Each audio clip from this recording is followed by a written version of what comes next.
Good evening. We are live. How are you, Jay? Yeah, really good. Thank you. How about yourself? Yeah, really good. Been a cracking week, hasn't it, for weather-wise? So that's always nice. For gardens and barbecue, the perfect week, hasn't it? It has really has stunning, but not for reef tanks. It's been a little bit trickier this week, but I'm sure we'll get onto that at some point tonight. Yes, I'd forgotten about that. We usually have the temperature debate and how to cool a tank down. So I'm sure we'll get some comments on that a little bit later on, and we can come back to that. Just one thing we talked about last Friday. Yeah. It's not cyano. I've got it in one of the. I've cleared it up in one of the tanks, and the tank next to the garage door has got it. This week. This is like the rule. If you start to talk about it, oh, I haven't had cyano. This, I've avoided this. And then, the famous touch wood or whatever it is. I know Drip is horrendous at touching wood. He always says, oh, touch wood, touch wood. But yeah, if you don't, then it happens, doesn't it? That's a problem. It does. So I spoke too soon. I cleared it up in one tank, which had been there for a couple of months, and now it's back. So I'm just waiting for this one to get it. So if this one gets it, then it's definitely related to pollen or the weather or whatever it will be, and also the month of June. So we will see. Pollen's horrendous at the moment, and hay fever's just so bad, and it's high. So we think there's a link, don't we? We said this. We've done it for 2 years. I can't believe we've had the live stream that long, to be fair. But I think 2 years successive. This is probably, isn't this coming to the third year of the live stream? I don't know. This will be our second summer because we started in March 21. Was it? Well, okay. So just over 2 years. But yeah, every year I've had it kind of June time. Yeah, it is June time. Yeah, it is June time. Yeah, and then hopefully it'll just clear up and it'll go. So don't worry about it. So manual removal and then a bit of time, and it should. Absolutely. It's only a little patch. Usually goes into. So someone's missing. If you hadn't noticed already, it was Steve. He's been at work. He has finished work. He's on his way home. As long as he doesn't stop up at Manchester Arena like he usually does for an autograph or free. And then he should be joining us about 8:45-ish. So fans of the Mogs who have to wait half an hour because he's not here. Yeah. Letting you down, guys. Yeah, and let's think. What's the first thing he'll talk about? Will it be calc? Will it be KH keeper? His lack of fish, maybe, or we'll cover lack of fish. Won't be water changes unless we bring it. Let's play a bingo. Right? Okay. Let's see. In the chat, write down what you think Steve's first conversation will be. Yeah. Maybe CVE, maybe Coral Essentials. He likes chatting about that as well, doesn't he? There's that as well. That's another shopping list, or what's behind the cupboard. It could be what's behind the cupboard. So what are you going to go with, Paul? I am going to go with what's behind the cupboard. Something relating to behind the cupboard.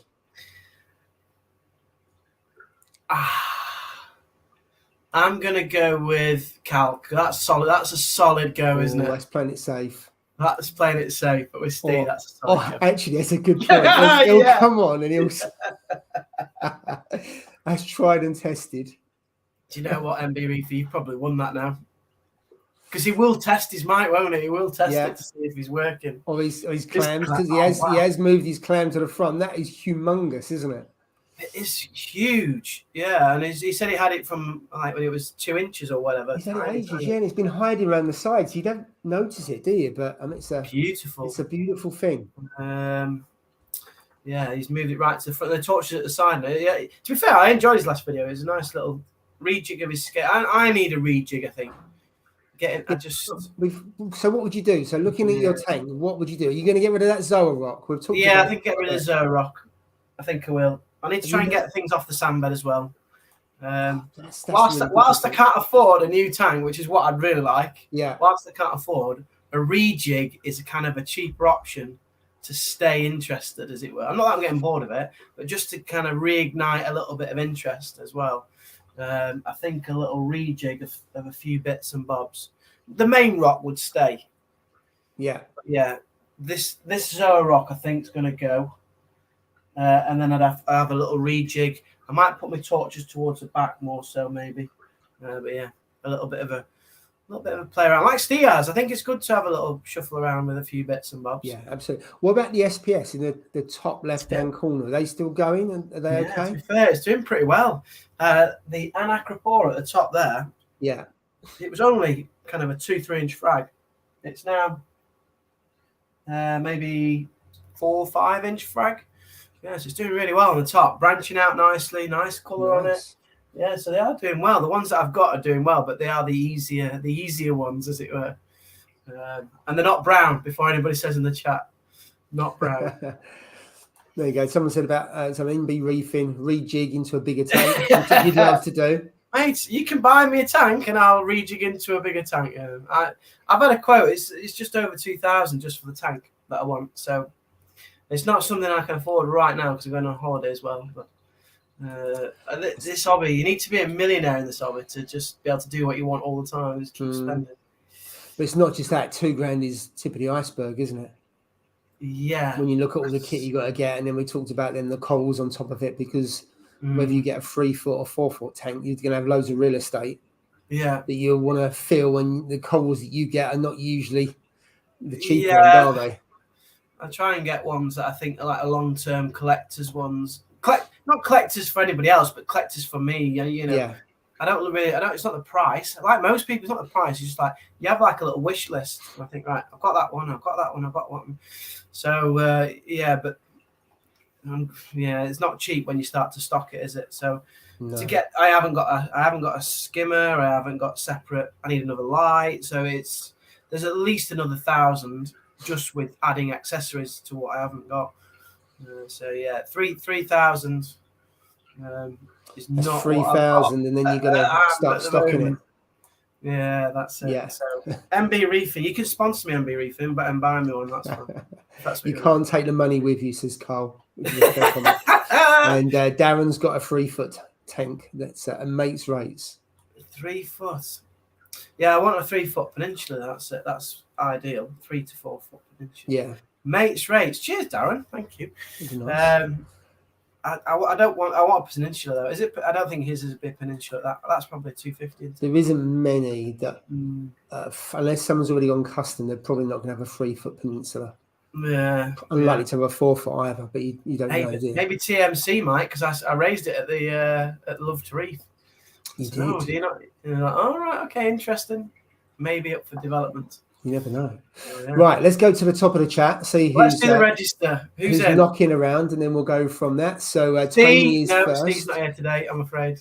Oh, he's here later. He's here later. So Tony's first. Hi, Tony. Hit the like button. Yeah, Tony. Yeah, it helps. That'd be helps fantastic. Paul get rich. Thank you. Do you know what? Since I monetized, you've earned about monetized. I haven't had any payment because they're wanting some information about tax and stuff like that, and I haven't got around to doing it. Yeah, it's a bit of a pain, the paperwork. I remember it. It's all in American as well, so it's like zip code and all this sort of nonsense. You have to do quite a bit, and to be fair, all the tax and all the other stuff you have to pay. Yeah, and, and I get about $2.50 or whatever it is. I'm not overly fussed about it. Yeah, the money on YouTube. I mean, it's you don't do it for the money until you've probably got 100,000 subs. Then you're perhaps getting a decent amount of money. I think it depends on. I think it depends what industry you're in, how long your videos are, and the watch time. Because then if you watch a video, we all know if you watch videos at 10, 15, 20 minutes, you at least get 2 to 3 sets of adverts. And at the moment, I hate the adverts. You get a 14-second one, and you can't skip it. And then you tend to get another 14 seconds. So you end up with 30 seconds, and you're pressing, trying to find the skip button, and you. Well, you can choose whether they're skippable or not, can't you? That's the thing. Yeah, I think some people obviously don't. But without looking, right, and I've made quite a lot of YouTube videos not recently, obviously. I make about one a month now, but in the early days, I was making like one every 5 days. And the channel's got, I've got nearly 3,000 subs. I've probably made, this is honest, maybe £450 from the whole thing. You know what I mean? It's not, so you don't do it. If anybody thinks, we're doing it for the money. And obviously I don't host the live streams, whereas you do, and I don't know if that generates a bit of money, but it's not a lot. And I keep on forgetting to monetize it as well, because you have to press the button to monetize. So this one and the one from last week, I didn't press the button to say it should be monetized. and you don't get much on it. So I'm not fussed. I mean, I've never had the money from this, so I'm not fussed if I don't get the money. We do it for the love. Yeah, and I don't have the super chats and all that switched off because I think it's a complete swizz. They take a massive amount from it. Yeah. So I'd rather not have the money than give more money to YouTube. They take 30-40%, and that's outrageous. They're rich enough. Google's rich enough, aren't they? Well, yeah, absolutely. So we sidetracked a little bit there. So we got sorry, I don't know where I don't know how we got onto it, but we usually do. MK Reefer, good evening to you. Johnny Boy, hope you're well, John. Let us know how the Copper Band's doing. How is the Copper Band? Oh yes, he had the recent. We had the conversation, didn't we, about the acclamation box? Should you have one? Should you not have one? Do you have a hotel? Do you put a bed in it? All that kind of thing. Yeah. So let us know, John. Yeah, absolutely. How's things going? Absolutely. Hi, Howard. How is everyone? I'm well. I think obviously Jay's well as well. So good to see you. Yeah, definitely. Techers of the Reef. Good guys, evening to you. Yeah, good to see you, Techers. Excellent, John. Congratulations to the late Jack Adams and wins on the birth of their son. Jake, I think it was the son's name. UKM 120. Good evening. Evening, mates. Good evening to you. Absolutely. Reef 216. Nice. Hi, Stuart. Good to see you around. Yo from the Russell. Good evening to you. There's commitment to you. Friday. So Rich Matty. Egypt. Sharm el Sheikh. I'm off to Saudi waters tomorrow to snorkel a living reef. Oh my God. Yeah, I think I've actually seen some of his his pictures on Instagram. Yeah, he's in the Red Sea and he's doing diving with his little boy. I think I've seen pictures of as well. Yeah, diving there. The Red Sea. Have you been to the Red Sea? I haven't. I haven't been to anything like that, and I haven't done any kind of snorkeling. I mean, I'm not supposed to go scuba diving because you're not supposed to if you're diabetic. Because I think your blood sugar levels can either spike or go through the floor. So, but wouldn't stop me from going snorkeling.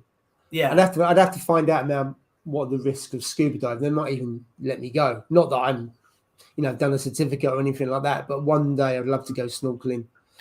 Red Sea, I think, is the one to go. Is it Red Sea? It's a good place to go. So what is it? 5-hour flight. It's the nearest ones to go, and they're probably one of the most biodiverse ones as well. The reefs there. Yeah. So you've been, have you, John? I've been twice. Yeah. I mean, I went to Sharm el Sheikh. It's not the best. I wouldn't recommend the actual resort. The hotels are nice. The resort is a bit of a nightmare because you just get hassled. But the reefs off the different hotels and the ones you can get on the boats, they're just stunning. Really are stunning. Extra space. I'm sure people in the chat have been to the Red Sea as well. It's nice area. I'd like to go to the Caribbean as well. Especially if you can go snorkeling as well. Yeah. It's fairly shallow and less hassle. Although I'd love to learn to scuba dive and do that properly. I just don't think I'd be able to. Wouldn't be covered to do it. I don't think they'd let me. Yeah. I mean, anybody in this hobby would. It's just like it's heaven to be there diving or snorkeling. We saw huge manta rays and things like that. And then I was chased by a parrotfish as well at one point. Yeah, it's trying to bite me, like trying to nip at me. Yeah. Was he like a Benny? Was he like a Benny Hill? I was swimming out of the way a bit. Yeah. Because some of them do, obviously, they're very territorial fish, aren't they? And if you go into their area, then some of them aren't too happy. Yeah, but most of them are friendly. Right, I just got a couple of comments on it and then go back to Jeddah is a good dive. Oh, that's the other side. I've been to 4 coral reefs. Which one's the best one out of the 4? Yeah, it's a good one. That's a good point. Where was you going? I've snorkeled over coral reefs in Ho somewhere in Thailand. Sounds very exotic. So if you've been, let us know. If you've been, multiple sites, let us know what you'd recommend if anyone else is thinking of going. But one day, do we all recommend holidays where there's reefs? I reckon we probably do. My wife's like, "Why do you want to go to the Maldives?" I don't know. It just looks all right. Why are we going to Queensland?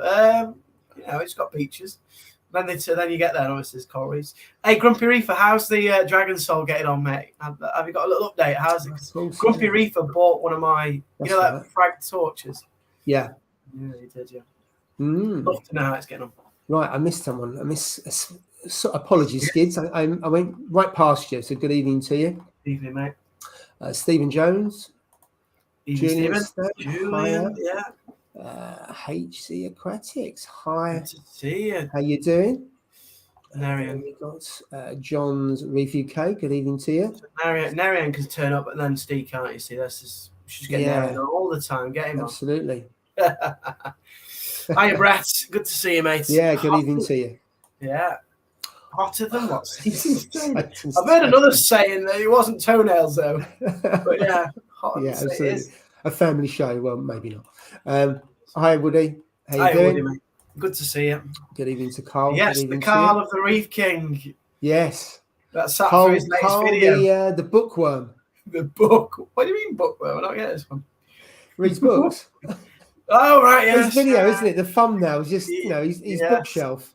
It is. I thought his bookshelf would be top shelf, but it's a different story. Yeah. Enjoyed your latest video, mate. It did make me laugh, but there's a story behind that made me laugh that he knows about.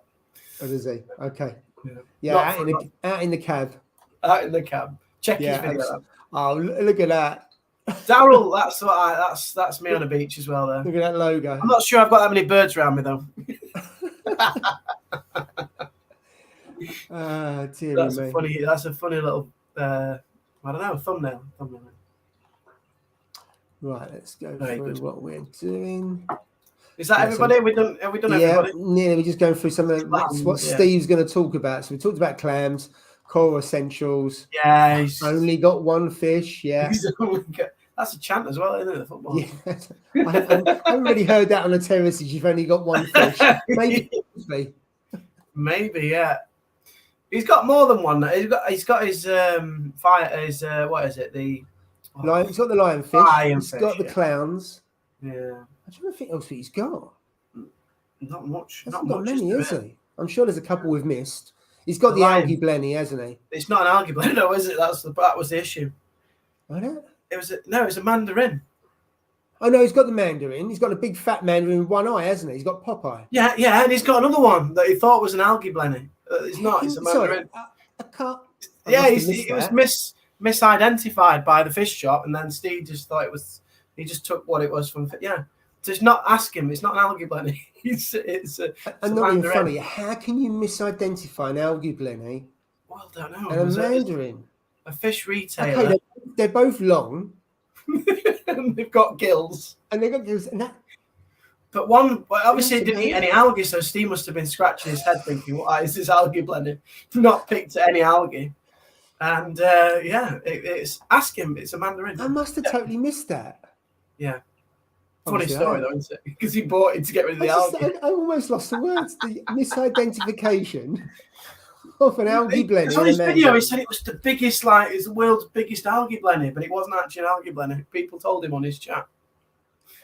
That's brilliant.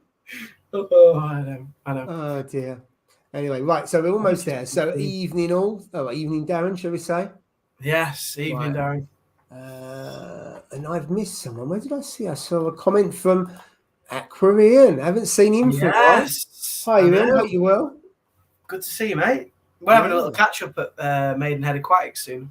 Next week, I think. Oh, are you? Yeah, we like to go for a cup of tea and then we have a little wander because Ian's he's not next door neighbour, but he's in Derbyshire. So because obviously I met him and you when we went to Signature Frags just after Christmas, wasn't it? Yes, yeah. Yeah. Oh, we have the Black Pearl in the house. Oh my God, we're in trouble here, guys. Hope you're all good, mate. Paul. Fish. I was going to say that word then. Good evening. Oh, here we go. We've got something here. Been given a Father's Day choice: new zoas, coral, or new fish. Probably a magnificent fox face. Which would you choose if you had a tank size appropriate for the fish? Ooh. I'd go fox face. I mean, what's the difference between a fox face and a magnificent fox face? Just it's prettier. I don't know too much about a fox face. I know fox face, but I don't know the difference of the different types. I must admit, because I've never really looked at. I mean, I think they're ugly. Controversially, I think they're ugly. I know a lot of people like fox faces, but I just think I had that before when Steve loves them and you hate them, and he was getting he was doing that's what's hating about this hobby. Something splits opinion so much. Like one group of people love it, other people don't. So yeah, I wouldn't go with the fox face just because I don't like fox faces. I'll go Zoas, fox face. yeah, I don't know. You'd go with the fox face though, would you? Yeah, I would. I've never had one before. At some point, I might get, but if I got the choice of those, and my tank was in the right size and also the right mix of fish to have, Yeah. and I've done the research because I can't remember if they munch on coral or not. I can't remember. Mm. So as long as they was okayish on that side, then I would go for the fish. I'd go with a fish. Yeah, I would go with a fish. Yeah. But pabbin, not that fish. But a fish. Yeah. What So about the one that I for shared with you? What about that one? That was a bit pricey. Oh, the black tang, wasn't it? So there was a black tang, yeah. for Where is it? sale. Was it the Ocean Project? There it is. I don't think you'll be able to get on that. Yeah. There you go. There, look at that. Take the comment off. How much would you pay for that fish? Well, when I first come into the hobby, a black tang was about £800, and that was 9 years ago. So they was expensive, and that's in the day where yellow tangs were 30 quid. Mm. So I mean, I know how much it is. Let's see what other people think in terms of the price for this is an ultra that fish. Ultra rare. Well, it's a black tang. I don't know. I don't think you can call. I mean, black tangs. Do they always have a white spot on the tail though? Because it's not fully black. I think so. Mm. I mean, I bet they just look like a ghost, wouldn't they? Like a shadow. They just look pretty cool. Yeah. Have we got not my cup of tea. So we've got 20 pence so far. That's the 20 pence. That's the going rate. How much do you think that, without cheating, obviously, because people could just go and look on the internet and see. We were shocked, weren't we? We were absolutely shocked. I mean, obviously, it's worth what people £700 to £800. Yeah, I haven't seen one for ages, so I wouldn't even know what the going rate is. So something daft like £3,000. Ooh. Yeah, well, Goza, you're very close, to be honest. You're much nearer than everybody. I couldn't believe it. But... Go on. Do you want to tell everyone? Yeah. All right. Right, you ready? £2,400. 2,400. So, if you are Dad of the Year, maybe you'll get that. And Carl's put 2,000. I mean, that is a lot of money, Carl's, isn't it? Fair play, Carl. Very close. Yeah. Yeah, 2,000 for a fish. Wow. That's how much that. It's not even. It's not even. Tank seems cheap now compared to that. Yeah, it's not even colourful, is it? Well, you usually expect the fish, unless you get an algae blenny, mistaken for a mandarin, then algae blenny is not a very nice colour either. But most fish have got a decent coloration on them. But yeah, copper band or coral beauty, they're much cheaper, and I think they look so much prettier than that. Yeah, I think it's because it's rare. Obviously, not many people have that fish. Yeah, I was shocked. So there we are. So coral reef in a man is full of crown of thorns. Oh, that's their. They go around and just basically eat all the coral, don't they, and strip them. Yeah. You don't want to be knocking them off.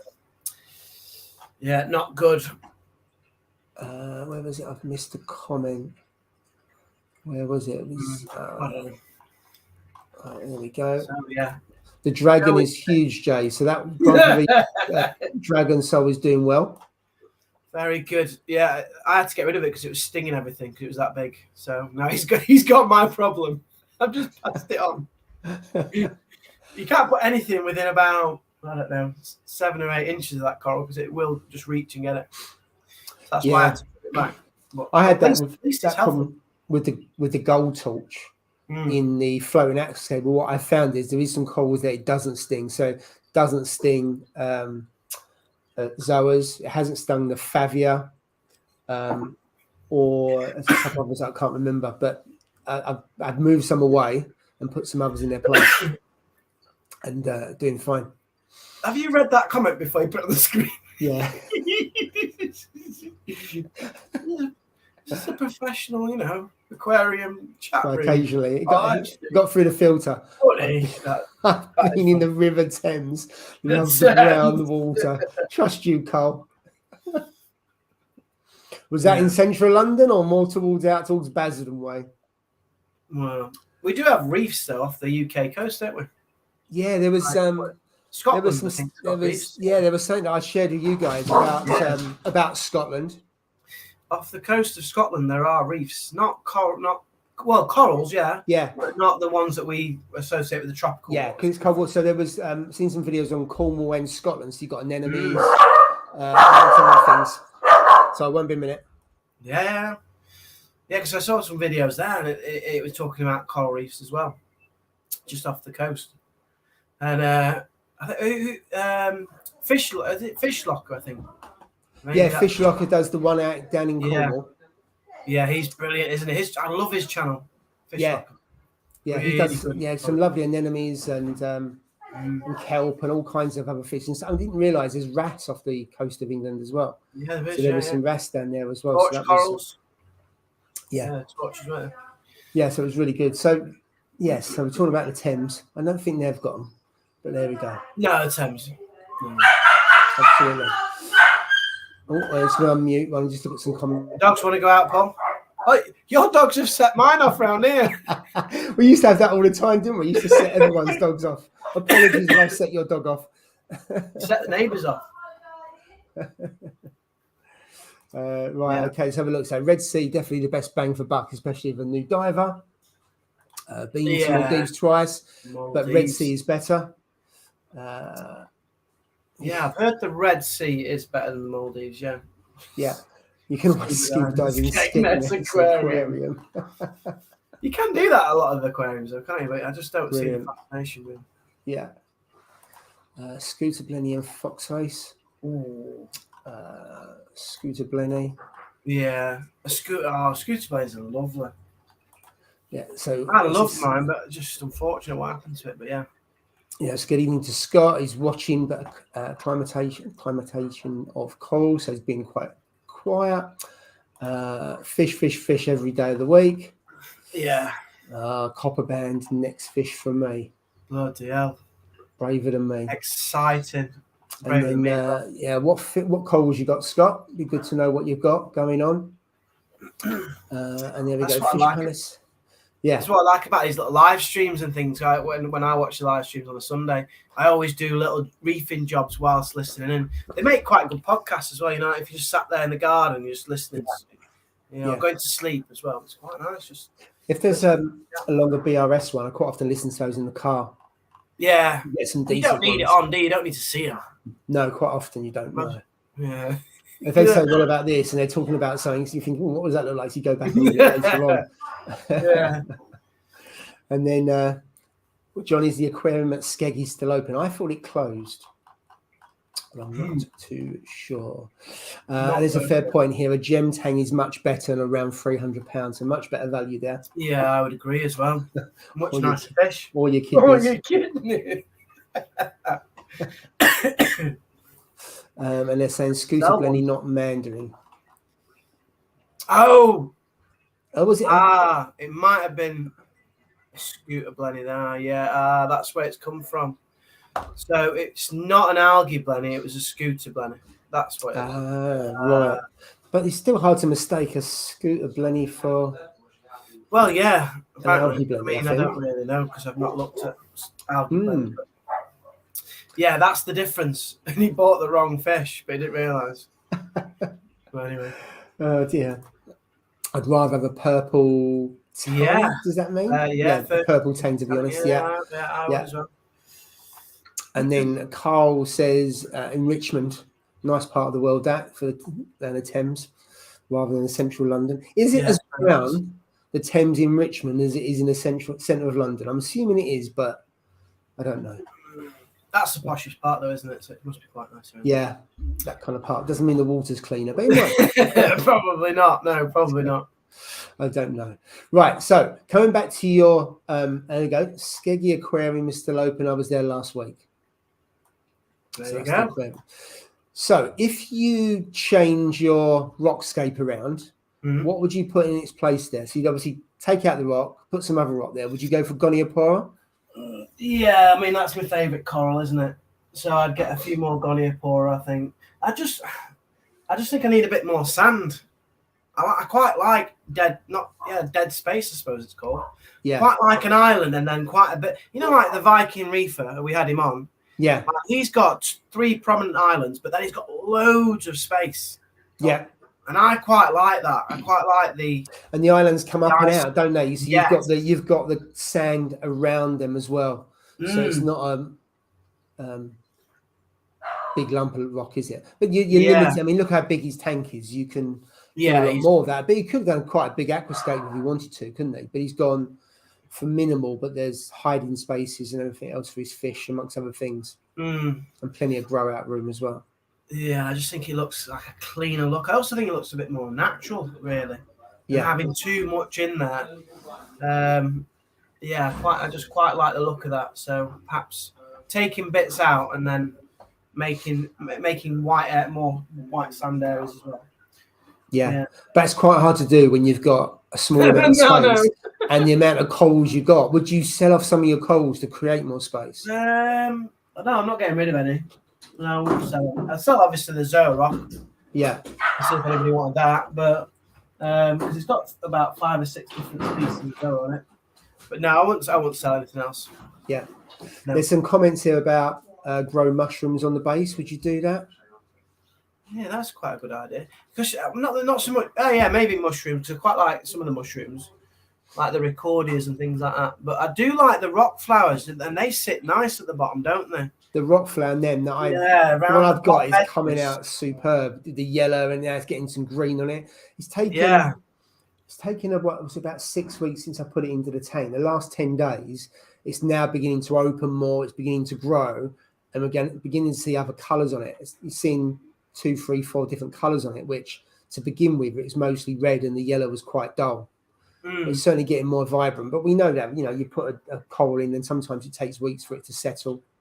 And for it to start getting the colour, it then gets back to where it can do quite often. Yes, so I'm really happy with that one. It's a really nice colour. I'm going to get a couple more in time. When I looked at Eco Marines at the Love to Reef, she had some beautiful corals. Is it Laura? Isn't it? Laura. Yeah. She had some beautiful corals, but then the one that stood out was the rock flower nems. Yeah. And they really did stand out in the little basket she had.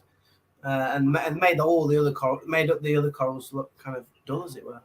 You don't, until recently, I haven't really seen that many rock flower nems in shops. They kind of all of a sudden they'll get a batch in, but I mean, she must have had about 20.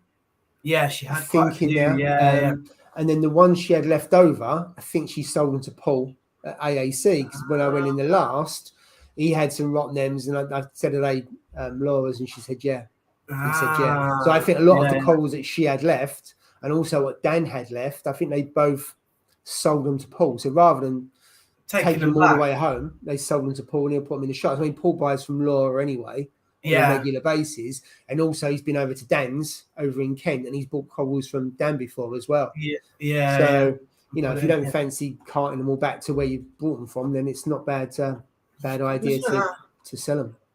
Well, they say when you go to shows, towards the end, you can get better deals, can't you, on those ones? Because they don't want to take them home necessarily, do they? They don't want to take them back. So if you're looking for corals, And there was, I don't know if you've seen the latest video by Tidal Gardens, fans talking about coral shows. Yeah. And if you and how you set up, and some of the setups he shows on there where people are zigzagging across America, and the setups they've got, sometimes they'll send some stuff by car, and they'll be on the plane, and they'll take the corals on the plane. And you can see, because obviously they've had more experience, and they have multiple shows per year, don't they? And in America, and they've got it where some of them where they have 2 tanks, and one tank will fit in the other one for transport.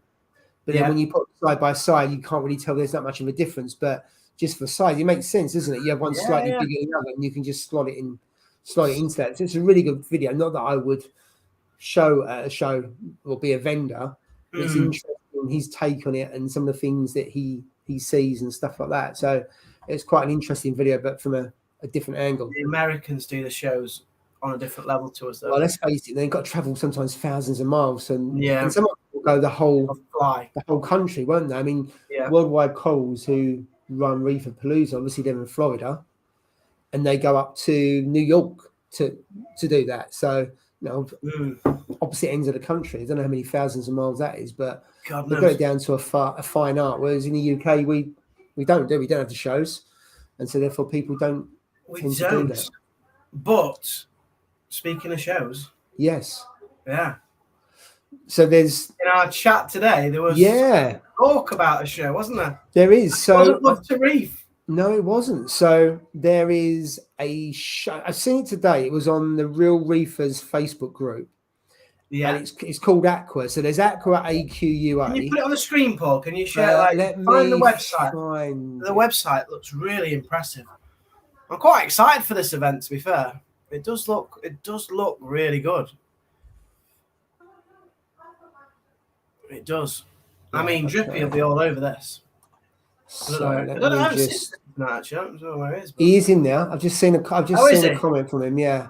Yeah, he'll be all over this. He loves the show, doesn't he? So hopefully you can see me sharing my screen. So this is the event. Know very little about it. I just saw it on a Facebook page today. Yeah. So basically it's marine, freshwater and reptiles. Where is it? It's in Stoneleigh, and this is the map. Now the thing is, it doesn't say who's showing there at this stage. Well, so it's early days. It's April next year, so it's the 6th and 7th of April. I mean, to try and fill all that out, I mean, it's doable. And wow. I mean, this is huge, Paul. It is. How many vendors they could have there in theory? Yeah, so this would have both freshwater, reptiles, and marine in there. Yeah. So you've got 3 types of hobbies in there, and then you've got a hall 2, which is. Let's have a look on the map, Paul. Let's just. Oh right, it's in Stoneleigh. So where's that near? So it's near Kenilworth. So it's in the middle of the country. So it's in between Birmingham and Northampton. That's good for me. Yours is a bit far away. Yeah, and it's too expensive as well, as you say. And you know, you tell me every time we speak, it's too expensive. How much is this one? I think it's £12. So it is shared. So it's £12, and then the vendors are charged £500. Ah, it's interesting. By the looks of it. It doesn't say if anyone's signed up yet. Is that the same room as the other one, or is that a different room? Yeah, that's the same room. And then there's another hall, and this is where they've got the ponds and the outdoor living. Outdoor living? Yeah, so I think it's koi. I think it's ponds and koi, but I don't know if I don't know if it's camping. I don't know if it's garden tables. I've got no idea. I know what a pond is, and I know what koi is because I've seen koi, but I don't know about outdoor living because that could be anything. That could be if they've got spare space, they'll put barbecues there. I got no idea. I suppose, And then the stalls are about 3 meters by 3 meters or 6 by 3. So I know very little about it other than what's on there. So it's the 6th and 7th of April.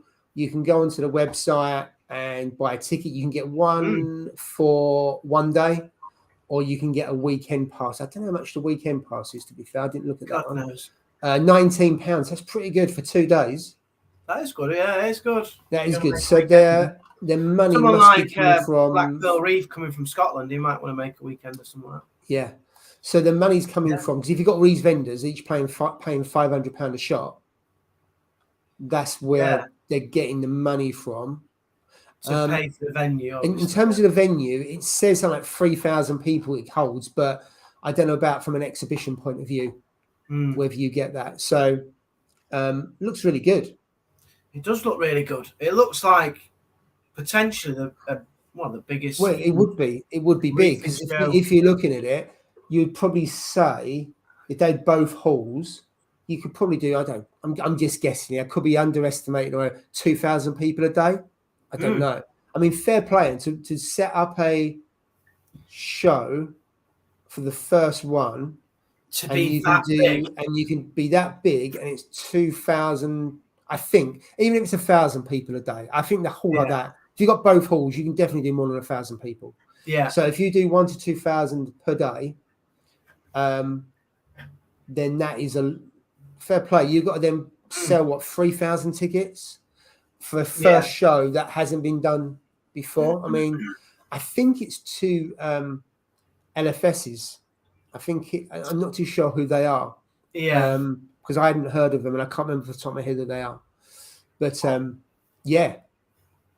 It So does look really exciting, doesn't it? It does look like we're going to get a really large, maybe UK reefing event or reef show.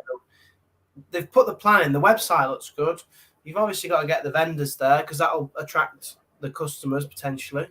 Yeah. You know, if you get Red Sea, I mean, you can chat to Red Sea, get them involved. D&D, get all the big brands. You know, if you've got the tanks there, it could potentially be really good. I mean, the thing is the balance, isn't it? Between there's a lot of stalls. I don't know how many there are, but then you've got to have that balance between having sufficient on marine. Fresh water is obviously a lot bigger. I don't know how big the reptile market is in the UK. I think it's quite in relation to marine and fresh water. I think we'd be the smallest there. Yeah. In terms of hobbyists, I think. But a lot of people have got them bloody bearded dragons, haven't they, and stuff, I think. Yeah, I don't know because I don't know nothing about it. So I've got no idea about how big they are or how small that hobby is in the UK. But so there's that one, and then there's another one. So this is so a guy called Peter Bird. He was at Love to Reef. He's runs the Facebook page The Real Reefers. He is running an event up in Peterborough on the 1st of July. If you go into the Real Reefers Facebook page or you Google Real Reefers, there's an event on the 1st of July. It is aimed at people selling corals. So I think there's about 6 or 7 vendors there. Aqua Prints there. Ches is there. I think there's a couple others there. So it's a trial event, but it looks pretty good. I'm not going, so I'm not around there. It's on the 1st of July. It's up in Peterborough way. I don't think I can pull it up on the screen. I was trying earlier on, but let's have a look, see if I can pull it up. What have we got? What's it called, Paul? The Real Reefers UK. Real Reefers UK. That's what the event's called. Yeah. On my Instagram. Let's see if I can find it. If anyone's a member of the Real Reefers UK group, it's on there. I just can't find the details of it, unfortunately. No, I can't see it. But anyway, look it up. It looks like it's going to be a good event. So Peterborough. Check it out. Worth a look if you're absolutely on the 1st. Yeah. So hopefully, as we go through this year and into next year, we'll get more events in the UK, which I think is needed.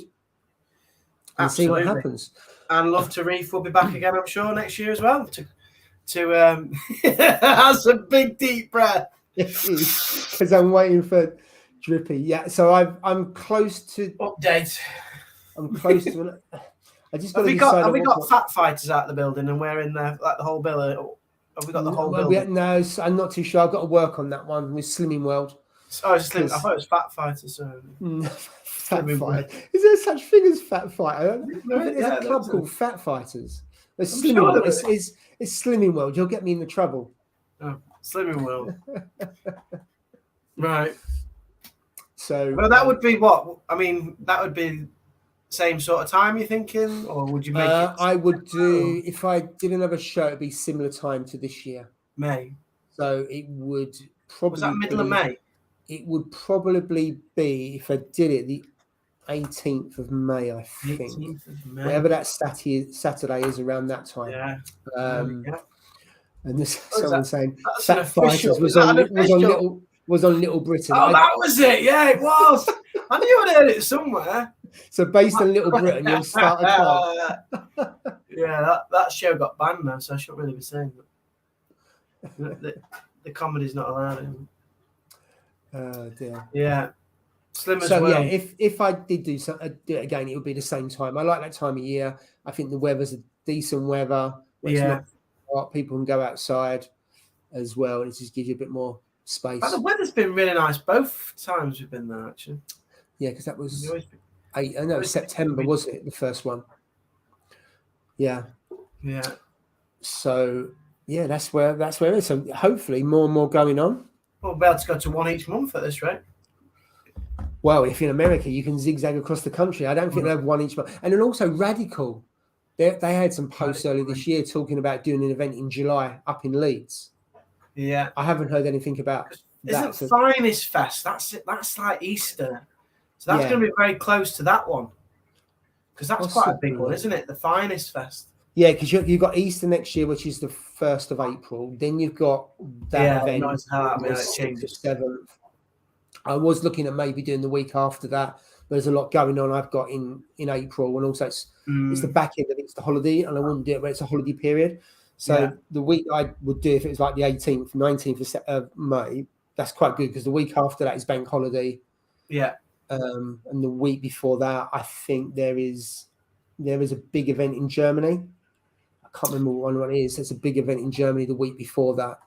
So I wouldn't clash with that because some of the vendors go to You're going to the Dutch show, aren't you? So Vivarium is in November. Vivarium, that's it. I've got to sort out what day I'm going, whether I'm Saturday, Sunday, or the weekend. You enjoyed that one, didn't you, last year? It was really good. Yeah. Despite the travelling being a complete pain. We went for the day and it was a good track. But also we went to Dijon as well. So that was brilliant for us to go and have a guided tour by the owner of of that. That was just fantastic. So there's an update on the shows. Yeah, so quite a bit happening. I'm just hoping that the one in April goes ahead. I'm not saying it won't, by the way, but there's been big events announced in the past and they haven't gone ahead. They just fizzled out. I'm hoping this one. Yeah, like the Telford one, that was exciting, wasn't it? And a lot of people you spoke to were going to that one. Yeah, absolutely. I knew some vendors were going. I know, we was all going to go. Ross was going to come down to it as well to get to Birmingham and travel across. So there was quite a few people going to it, and I still don't know why it was pulled. But so to go out and maybe to go out there and announce a big event. I mean, maybe they've got it all locked down. They've got loads of vendors going already. They know who's going, and they're announcing it and drip feed it. But with Vivarium, they'll announce the event. They then say who the sponsors are, and then it's open to exhibitors to then go and book. Yeah. And then they'll start saying who's going and blah, blah, blah. And then they'll start selling the tickets. So the tickets for Vivarium have just gone on sale. And also that's been going for over 10 years. So that's one that's quite well established. But there was one, I think it's before COVID, there was one that announced that was going to be around Luton Way. And it was about 200-300 people. It was someone who was in the industry. They started selling tickets, didn't announce who was going to be there, didn't sell many tickets, and it just got pulled. I think you need to, I think personally, I think you need to say, right, this is the event, and these are the kind of vendors going to be there. This is what you're going to expect. Blah blah blah. Now it could be that everything's sorted, and as I say, it's what 10 months to go, 8-9 months to go, whatever it is. And they've got plenty of time to do that. Because at the moment, would I go? Yes. But would I buy a ticket now? No. You wouldn't buy a ticket. Because you've got no idea. All you've got is a map and you've got a hall, and this is where potentially things are going to be. You don't know what the lineup's going to be. You have no confidence that who's going to be there. I'm sure it'd be brilliant. I'm sure, if they're at LFS, they'll have far better connections than I have by a country mile. Because we said in the chat, didn't we? We said we'd pretty much all go. Yeah, we're not buying a ticket because we don't know, who the speakers are or what vendors are going to be there. We've got no structure to it, and also, it could be it's all fresh water. The majority is fresh water and reptiles, and there's not much there from a marine side. I might still go anyway because it'd be a show and you get to see something different. Because Vivarium, I love the freshwater bit; was really, really good. I really enjoyed going around that, even though I'm not really into freshwater. Yeah. But the main draw was marine. So unless they get a really good, because if they get a really good event, a lot of good marine vendors and speakers and that there, definitely be there. Because it's not far. It's what, hour and a half for me. It's not far for you either. It's about an hour for me and about an hour and a half for Stephen. It's Ross. Ross will have to book his flight. Ross could, he can fly down to Birmingham and one of us pick him up or whatever. I don't mind doing that. It's not that far by the looks of it. Yeah. So. Yeah, absolutely.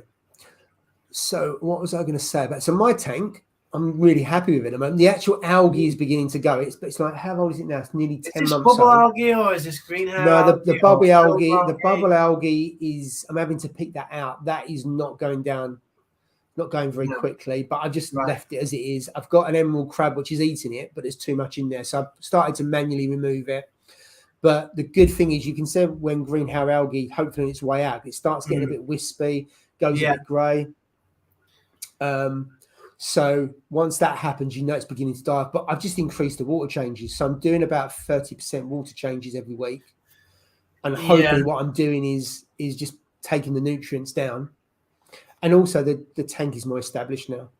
So I think hopefully it will start to die out, which is really, really good. The corals are looking really, really good. The only problem is I had one of the bright pink nems climb the wall.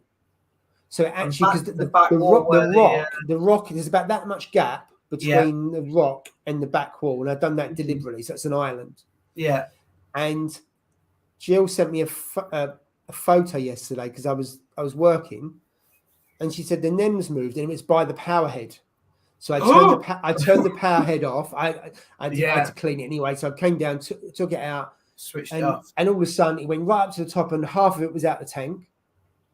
Oh my god! And then it went back to the sand bed, and it's back on the rockwork again. It just decided. So it must have been in there. It must have been in there for at least 3 or 4 months, and it decided to go walkabouts. Because recently, because where the problems I had, they was all walking all over the shop. Yeah, they've all pretty much stayed put for since I put the others in. So that's 4 or 5 weeks ago, and all of a sudden, out of nowhere. So the power head's back in. Well, yeah. I think oh my God, all I need it for it to do is to go into the power head, and then that'll be it. It'll be soup. Wow. Yeah, it's one of the smaller ones, but I didn't think it would take the trouble of going down to the sandbed, going across the sandbed, and then going up. But I mean, it'd have been a brilliant time lapse video. That would have been. Like, just watching it shuffle along. Yeah, up the side and back down. That would have been. That did have me worried, but as soon as I took the power head out, I wasn't worried. I just thought I'd leave it, see how it goes, clean the power head, and then it was fine. But the rest of the nems are just looking really, really good. The coloration and all the corals is really good. So actually, how many you got now? How many you got in there? Because I mean, the plan is to fill it, isn't it? So I've got 7 nems in at the moment. Yeah. I'll probably add 2 or 3 more soon. Maybe July time. Next month, I'll put 2 or 3 more in. They're all they're either all down the middle. So there, the green one is there, and then the really bright ones are there, and then on top. Yeah. Then the candy cane is still doing really well, even though they get smothered in nems. So I've got some space around there, but of course, if I put them there, they may not stay there. Yeah. Then over here, I've got the avatar. There's none on this left-hand side, which I think is down to flow. Yeah, is it just too sheltered for them down that side, is it? Yeah, I think so. So if I just have a look. So there you've got the avatar. If you get another wave maker down that side. Yeah, I've got the avatar there. Yeah, it's nice. Really nice. The only thing is with the power head here, the magnet is actually in the rear chamber. I can't put it there because the filter sock is there. Oh, so that's I have to put a Tunzi with a magnet on the outside. Yeah, don't really want to do that. You can just about see the power head there. Yeah, it's nice. You put it on. A couple of things in prep. I've got a rainbow chalice there. I didn't want to keep that on the rockwork, and I've got an acan there. I need to sell that acan because that's the only 2 corals I've got on the sandbed, and I really wanted to keep keep it clear stuff on there.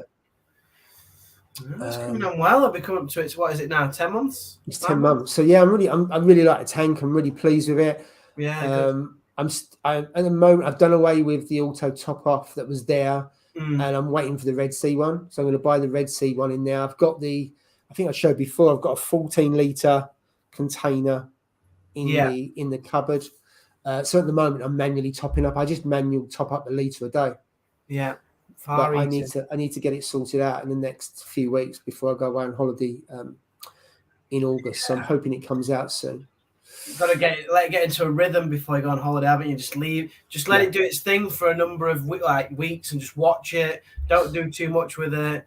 Get it into a nice rhythm and then leave it for the holiday. It's usually fine, isn't it? Yeah. You can't do too many. Well, you can't do really changes up to that run up to the holidays because you don't know what will. Yeah, absolutely. While she's not there. Yeah, I mean, I haven't added anything for 6 weeks, so it's pretty stable now. And as I say, I'm really pleased with the algae. I thought the algae would eventually die off. Yeah, we just needed that extra water changes to do that. And like you say, when I do the water change, all of a sudden everything puffs up. I know we talked about it before, but it makes such a big difference that I think Instagram's made on water change pictures, because after a water change, that's when my tank looks the best. Yeah. Not straight after, but about maybe 2 or 3 hours afterwards, because your water clarity is really clear, your corals are really puffed up, you kind of had a hit of elements, as it were. Yeah. And it just looks so good. It does. It does make a difference. I mean, I noticed it in 10%, but then historically, I don't usually do more than a 10% change, but it's only 30 litres in this one. So it's nice and easy to do. And because I wanted to take the, because I run the skimmer overnight, you got the filter stop, I've got nothing else that controls the nutrients. So the 30% seems to work really, really well. And it takes hardly any time as well. Just dump 30 litres out, 30 litres in. In this weather, you haven't got to heat it up. So it's brilliant. The water comes from the shed, goes straight in the tank, no heating of it or anything else like that. That's easy, isn't it? But it makes such a big difference. What kind of percent do you usually change every week, Joe? I normally do about 12 litres every time. But I think I was changing my water too often and taking too much out. One of the things, so my frag rack's gone now. So a guy called Melvin came and bought my last torch coral. Okay, I didn't know. And he said to me, he was like, "Why are you running your skimmer all the time?" And I'm like, "I just always have done. I've always run the skimmer. Since day one, I just ran it all the time. I thought, well, it's aeration and it's just never had a problem with it." And he's like, "Do you not think it takes too much out? Why don't you just run it some of the time?" I know Steve runs his just some of the time. Yeah. And I know you do. So over the last kind of 2 weeks, I thought, all right, I'll switch it off for 12 hours at a time or a couple of days and see how it makes a difference. And do you know what? I've actually noticed it feels like the tank's a bit more stable. So I've got less algae, which is a bit weird. I don't know why. But less algae. It is weird, yeah. Yeah, it's weird because you think there'd be more. But also, I had a bit of my tank seems to go through a month it's really nice, then maybe 2 months it dulls and it's got a few, not issues, but it just doesn't look as good. And then it hits its prime again. And then it goes 2 months, then it hits its prime again. I don't know what it is. It's got this little cycle where it bounces around. And it was going through a little bit of a bit of a duller area of the corals. And I was like, okay, let's take the skimmer off. And now I can start to see it, coming back a little bit. The corals look a little bit healthier because there must be a bit more food in the water column. Yeah, there's more nutrients because it does strip it out, doesn't it? Yeah. So I'm like, there might be something in this about not running your skimmer 24/7, 365 days. So I'm just trialing at the moment. But overall, my observational findings from how it looks, I would say it's quite a positive little change that I'm making. And I don't know how many other people run skimmers, all the time. But it's just something I always did, and I actually think maybe I shouldn't be, because all that crap that you throw away. Some of that good stuff for good crap, should we say? Food, innit? Yeah. Yeah, absolutely. Food. So on the other two tanks, I do run them 24/7. One I run 24/7 because it's got a CO2 scrubber. Yeah. Yeah, it just definitely made a difference. It's up by 0.2, so that runs 24/7. And the other one, the nutrients are okay. It's nitrate about 10-ish, and phosphate 0.08, I think. So I'm happy with that. And the corals look pretty healthy. There's a little bit of green hair algae around, tufts of it around, but I don't mind that in a tank because it means there's a decent amount of, as long as it doesn't go too mad. Biodiversity. It means biodiversity, and also the corals are getting enough food and you're not starving them and stuff like that. But in this one, I don't run it during the day because I still find it. This tank is noisier than the 450 litre tank. They are quite noisy when you've got all the pumps on. Yeah, I must admit, I've been umming and ahhing about changing the return pump. I think I might go for, you said you get the TMC little bullet ones. I think I might get the TMC. I've got one of those, haven't I? But I don't. That's my redundancy one, so I've never run it. But I've got one. So I'm either going to go for a TMC or an Eheim. The reason for Eheim is that I've used Eheim pumps for years and I find them really reliable. But what I really want is a really quiet pump, and I've heard the TMC bullet one. I can't remember the series is quiet. So I might. These are Seachay, aren't they? These are Seachay pumps. I'm not too sure. With Red Sea stickers on. Yeah, they're Seachay. Oh, are they? Remember when Ross talked about his CTV? And he got a really noise. Mine just has a little bit of a vibration. I don't know if it's because of the flooring it's on or anything like that. Maybe, but it's. I expect it to be quiet. I can't believe a 450-litre tank with a big skimmer and a big return pump and power heads could be just doesn't make sense. Quieter than it's just nuts. It is a bit crazy. Yeah, right, I don't know if you want to go get that pump, and I'll just go through a couple of the comments. So, good evening, Hayley. I wonder where you were. I done a message on the Instagram. So lovely to see you. Who's going for Varium? So yeah, I will hopefully be there. I think Jay and Steve may be going. I'm not too sure who's going there. I need to clean my power heads. How much citric acid do I use? That's a difficult one. Jay, I just pour some. I don't. This I'm very unprofessional. I just pour some into a pot. The citric acid. I don't know if there is I'm sure there is a measurement of how many grams to do per litre. But I just got a pot. I just pour in, stir it up, and then just leave it in there. So I don't know. I don't know if you can overdose it. I don't know.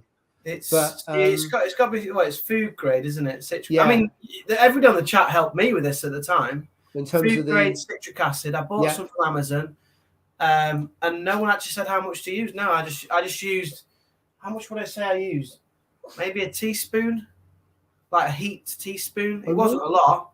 I usually put my power heads in the containers, the Red Sea powder containers, which are 1 kilogram, so about 1 litre. It's about 1 litre of water. I must put the equivalent of maybe 3 or 4 teaspoons in, maybe less. I just pour and just stop when I'm ready. So I'm sorry, that doesn't really help you.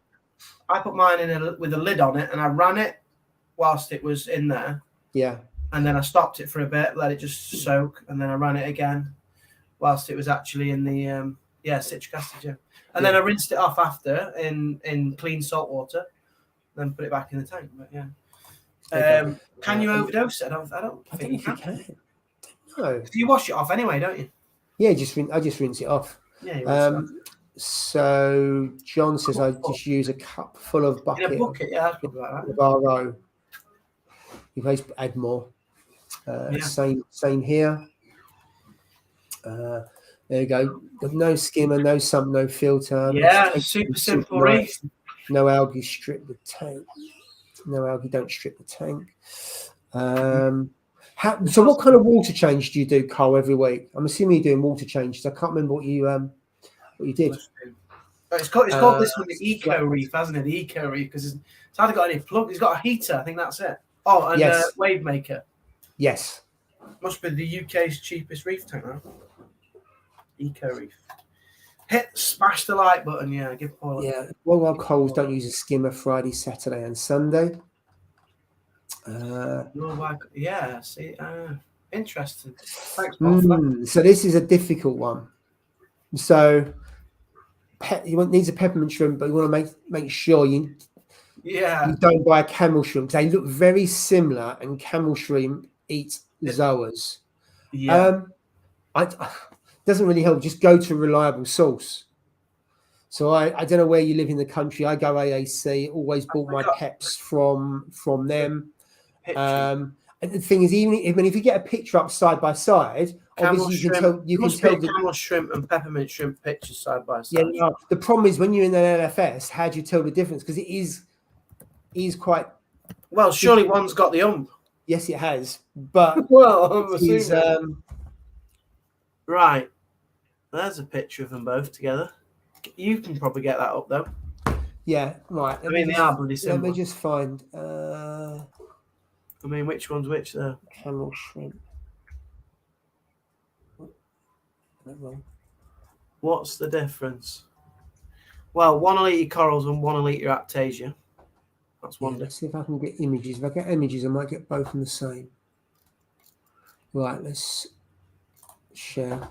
It's got thinner legs, the peppermint. You have to look at its legs. But hey, I tell you, try doing that when you're in the shop. You can't really you're just getting one up at a time here, aren't you? Sorry. So I typed in, what did I type in? Camel shrimp, peppermint shrimp in the same search. And then So there's it's like hard to tell because the picture you look on Google, I don't know if a camel shrimp, the picture is as rich as red as that. Because if you look at the peppermint shrimps, I don't think the they're more like coloration pink, is as aren't they? true as that. Yeah. Yeah. They're more I think paler, it's aren't they? Yeah. I think it's paler from the ones. So I've got one in most of it, but then if you look at the picture, this picture here, this one here looks more like Well, a that's a peppermint camel, shrimp. surely. Look at the hump on it. Yes, that's true. You can see at the back of it. Yeah. So it does look like there's distinction because it's got the camel at the back. Now, whether you'll be able to tell the difference in the shop, and of course, if you get it online, you've got no chance because you'll get what you got. Yeah. It does seem to I have that always ridge, go to, it has got triangular a ridge halfway down. I agree. That's what I'd be looking for. You can just see there is definitely there is on all of them. There's a distinct difference. ridge. Whereas if I type in pepper, And there's a line that tends to go up to the ridge as well on most of them, like a white line. And apparently they've got fat legs as well, Paul. Right, so there's a pep there. Hopefully it's changed. Has it changed? Let's have a look. Yeah. So if we look at peppermint shrimp, that yeah, but the lines are different. Look, they're more actually they're horizontal, aren't they? Well, the others seem to be a bit more zigzag. Whereas vertical here, that in the top corner there says a peppermint shrimp. I think it looks more like a camel shrimp. Camel shrimp. Now we know the difference. Now that's camel shrimp. Yeah, so I think there's a distinct difference if you look at that, the coloration on that one. Yeah. Compared to that one, and there's another one there. I think semi-transparent as well. See that one? I think is the one on the top I've put there is a camel. That's a camel. Yeah, that is a camel shrimp. The peppermints are semi-transparent, which is why they're paler. So they're paler, and they have look, semi-transparent. The coloration is very different, isn't it? And they have horizontal stripes rather than vertical, and they don't really have a hump. I think I could guess. I will not guess, but I reckon I could identify them now. We should play a game. Which one has got the hump?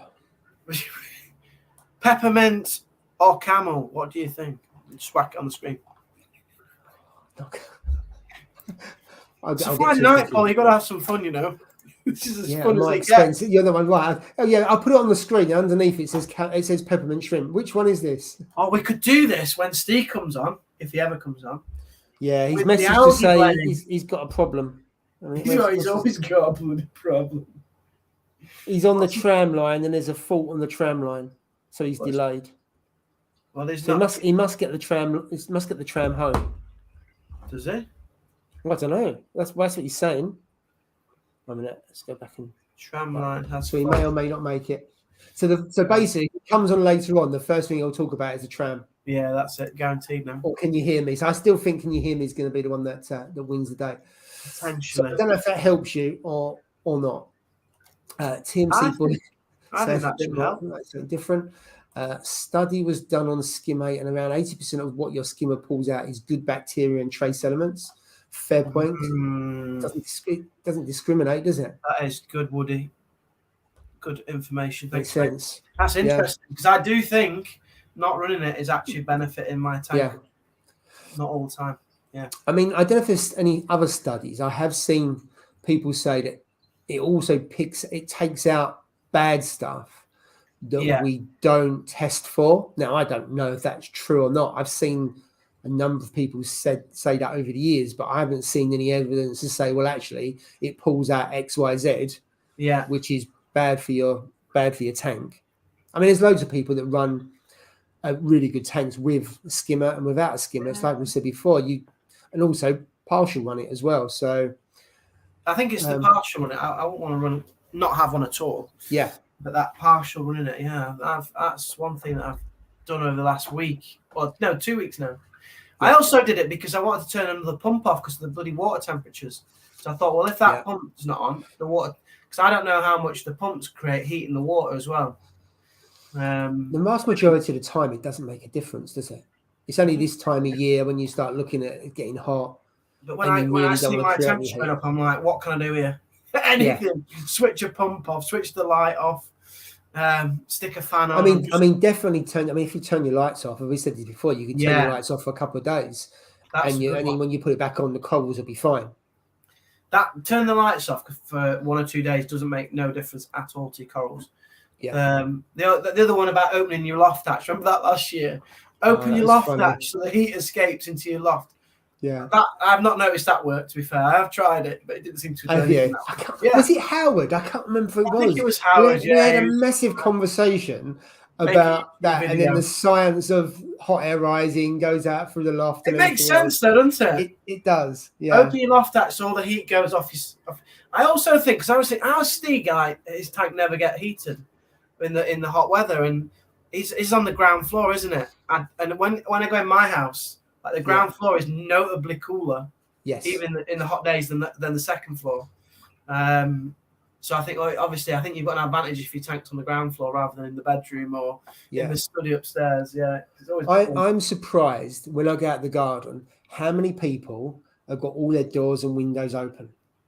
And it's doing no cooling at all. Because all you're doing is letting the hot air in. We have in the evening we open the doors because the temperature outside is usually cooler. Drops, doesn't it? Blows but during the day, there's a significant difference when I come from the back garden inside, how cooler it is. Yeah. And I don't understand. You're just eating you're heating up your house, aren't you? Yeah, you're just letting all the hot air in. So, also closing the curtains. I mean, I don't, but sometimes in the front we close the curtains because the sun's on there, but that deflects it as well. Yeah, they're just simple things you do that you'll keep the temperature in the house lower than outside. Yeah, I mean, most garages get really hot this time of year, but you probably my tank's 26.5 is the most it's gone to. And this one here, I weren't too sure I had a smaller tank, has not bleeped at all. So it's not gone above 25.3. And it starts bleeping at about 25.4. So I can't believe how cool this tank is. I thought only 100 litres, it would go warmer and cooler a lot quicker, which I still believe it would do. Yeah, but it hasn't. But the garage, it's over 26 quite a bit. But I don't start going, oh my God, until it goes to 27.5. It goes to 27.5, I then start taking action. Yeah. But anything below that, I'll just leave it to its own devices because touch wood, I've not lost anything before when it's gone to that kind of temperature. Yeah, and I think as well as if it goes up to 27, just let it come down naturally, very slowly. You don't want to shock it and drop it by 2 degrees straight away. What I do though, I turn the heater off because otherwise you're in the kitchen, all you hear is 2 bleeps. So you just hear bleep, bleep, bleep, bleep all the time. And if you're going into we come in the front door because the garage is next door to the passage, all you hear is the bleeping. So I turn it off and in the morning I turn it back on and it's down to about 25.5. It's not going to be much. It's just such a pain listening to that bleep all the time. Yeah, I think, the highest that mine got to this time was 27.2. Which is pretty high. It got 27.2. But at night, I was getting up at like 4 a.m. It's a bit ridiculous, but I get up at 4 a.m., opening the windows. And then by the start of the day, it was at 25. And then it'd slowly creep up, maybe to about 26.5, 20. Let's say it got to 27.2. I think that was either the Sunday or the Monday, which they're the hottest days. But we don't have to panic at that still. No, it doesn't happen for that long, does it? I think it's 28, isn't it? Didn't we research this last time? I think there is above 28. That's where it starts killing. When you could start having an issue. Yeah. With the tank, but mine's. Someone lost a jawfish at 27 on. I think it was on Instagram. Because they write cool water, don't they? Jawfish. Yeah, and that's what puts me off getting. I'd love to get a seahorse tank.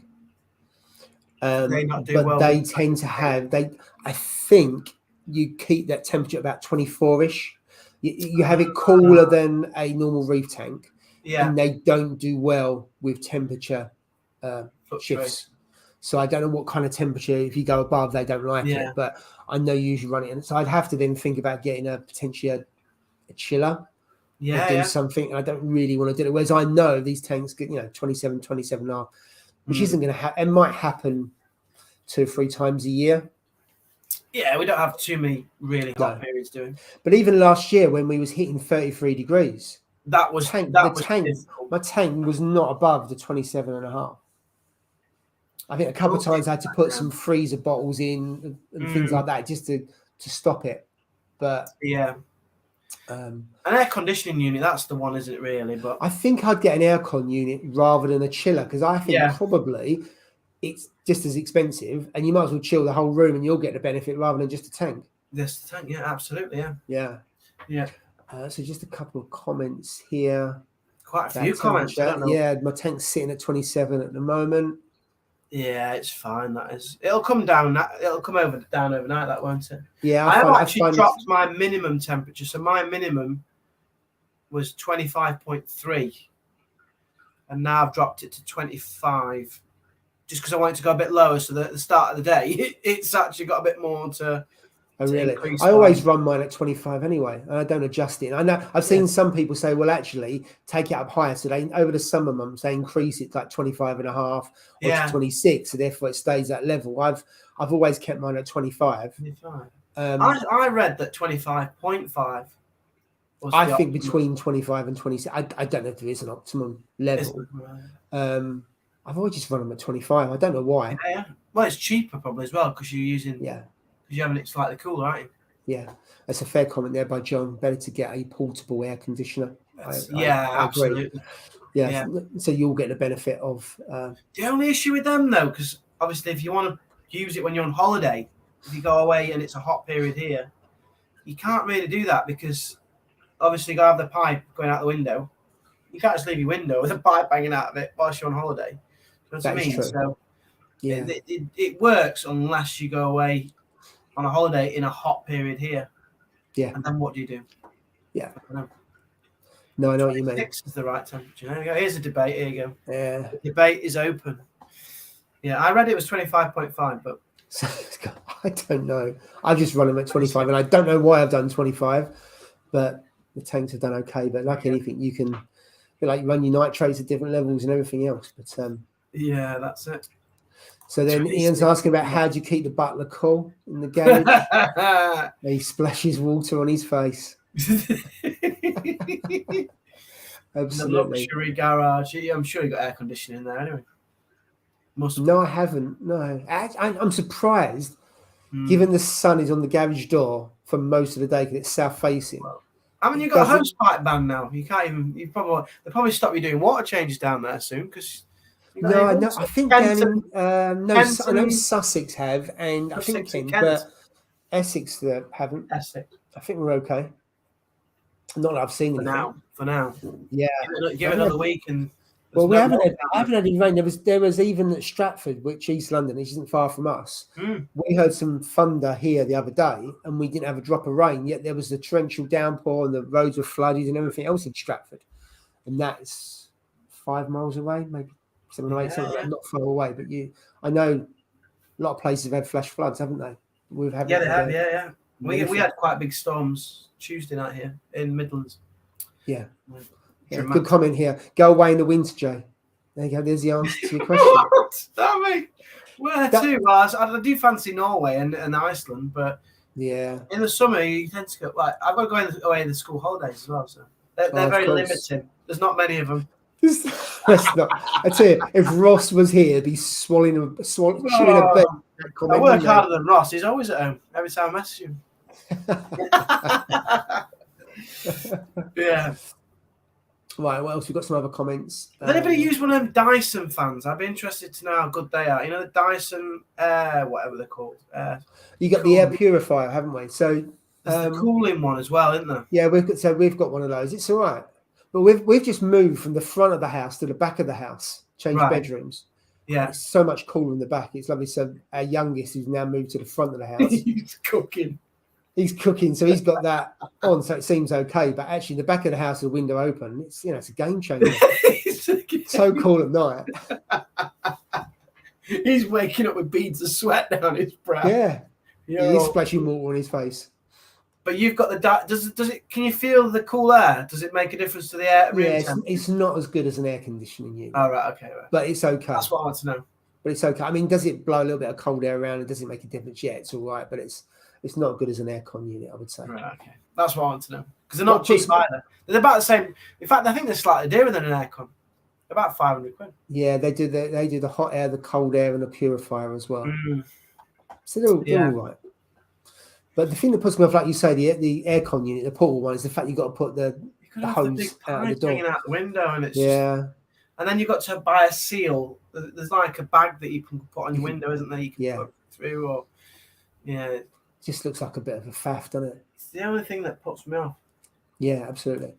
And then we've got UKM on 20. Fortunately, my tanks don't go above 25.2. Wow. Heaters are still needed for me as old stone farmhouse. You say, does it live in a hot. church? Must live in a church.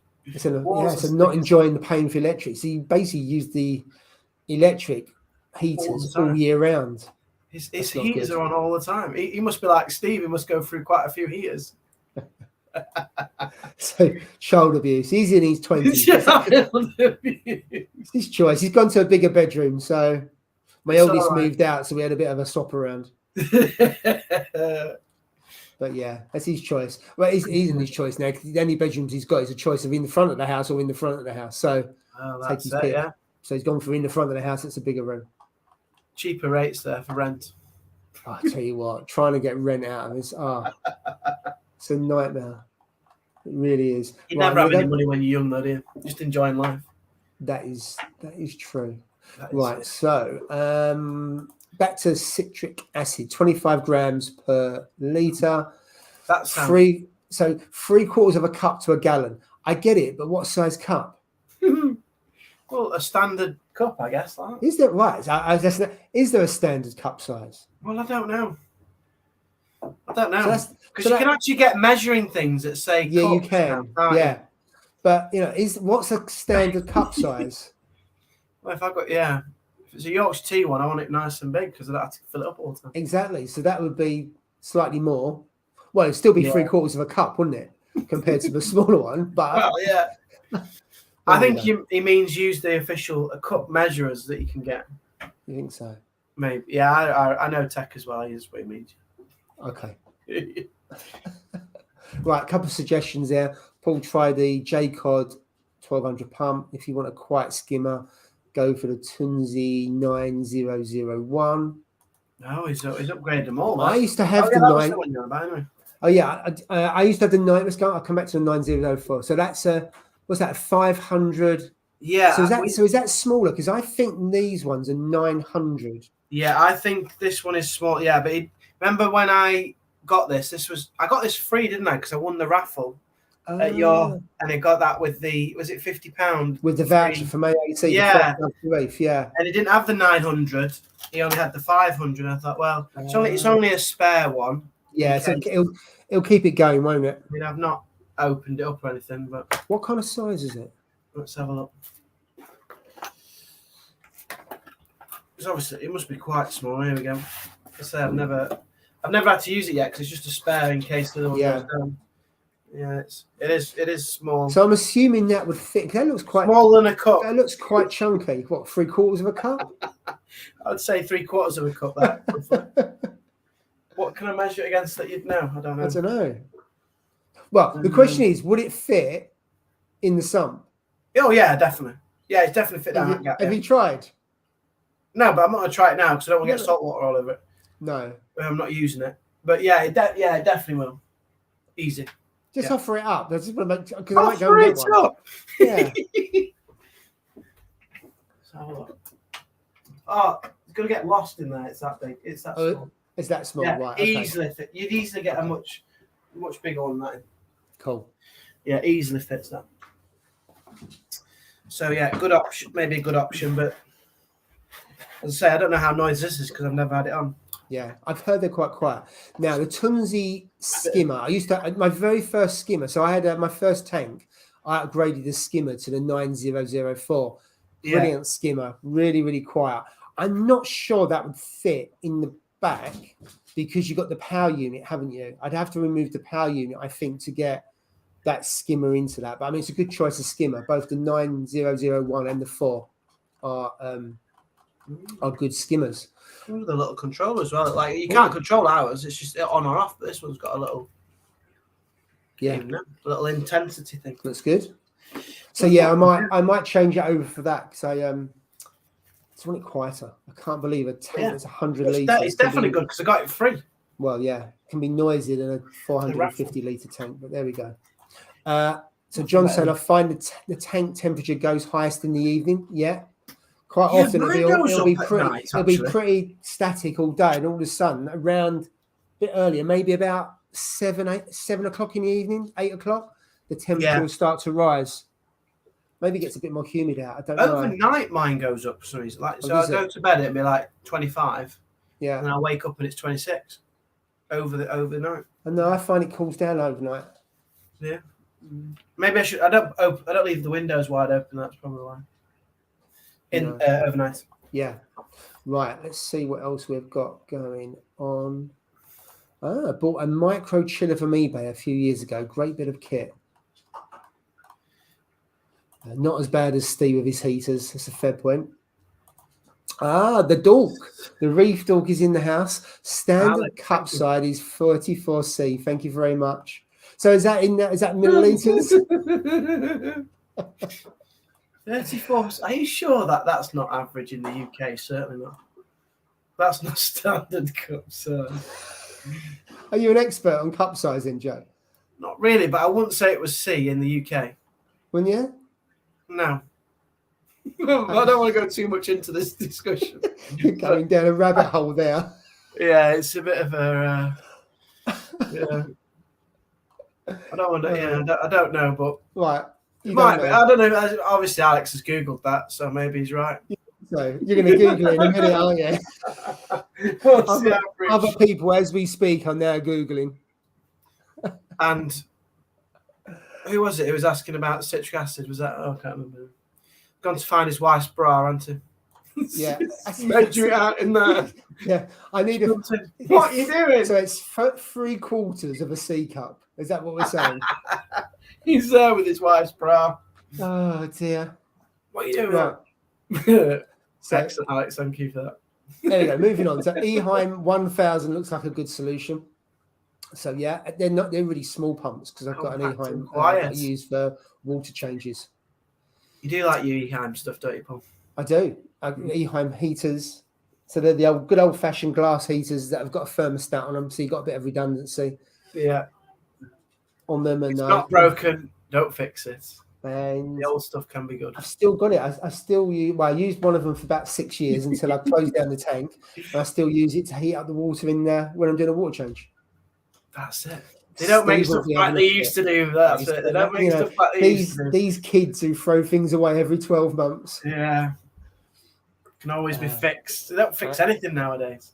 Yeah, I don't know. I mean, if the heater goes, can you unless the fuse goes? 9001. That's that's a skimmer. So that's a Tunzi 9001. Fits in the Max Nano, so it's going to fit okay in this one because the sump sizes are the same, aren't they? Yeah. And the skimmer's brilliant that comes with it anyway. I think it's a brilliant skimmer.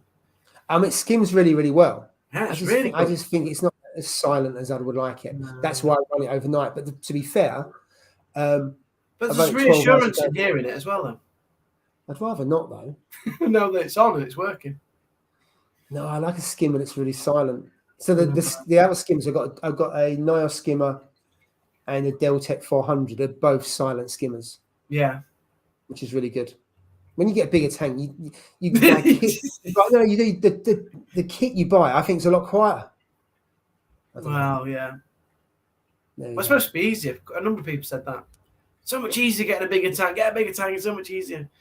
It doesn't seem easier, but it's easier until things go wrong, and then you start doing a 30, 40 litre water change when you then go, your 100, 120 litres. That kind of thing. That's where it becomes a bit of a pain. As I said earlier, 30 litre change on that tank, that's a walk in the park. It's lovely.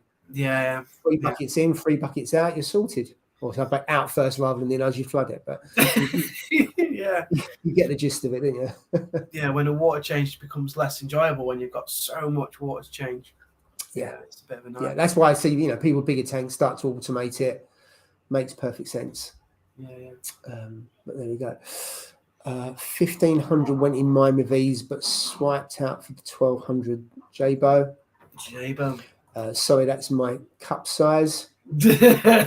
Oh, his preferred cup size. Is it? The 17. I have the 1700 version in my Max. That's a bit of a powerful one, isn't it? It's almost twice as. Hell?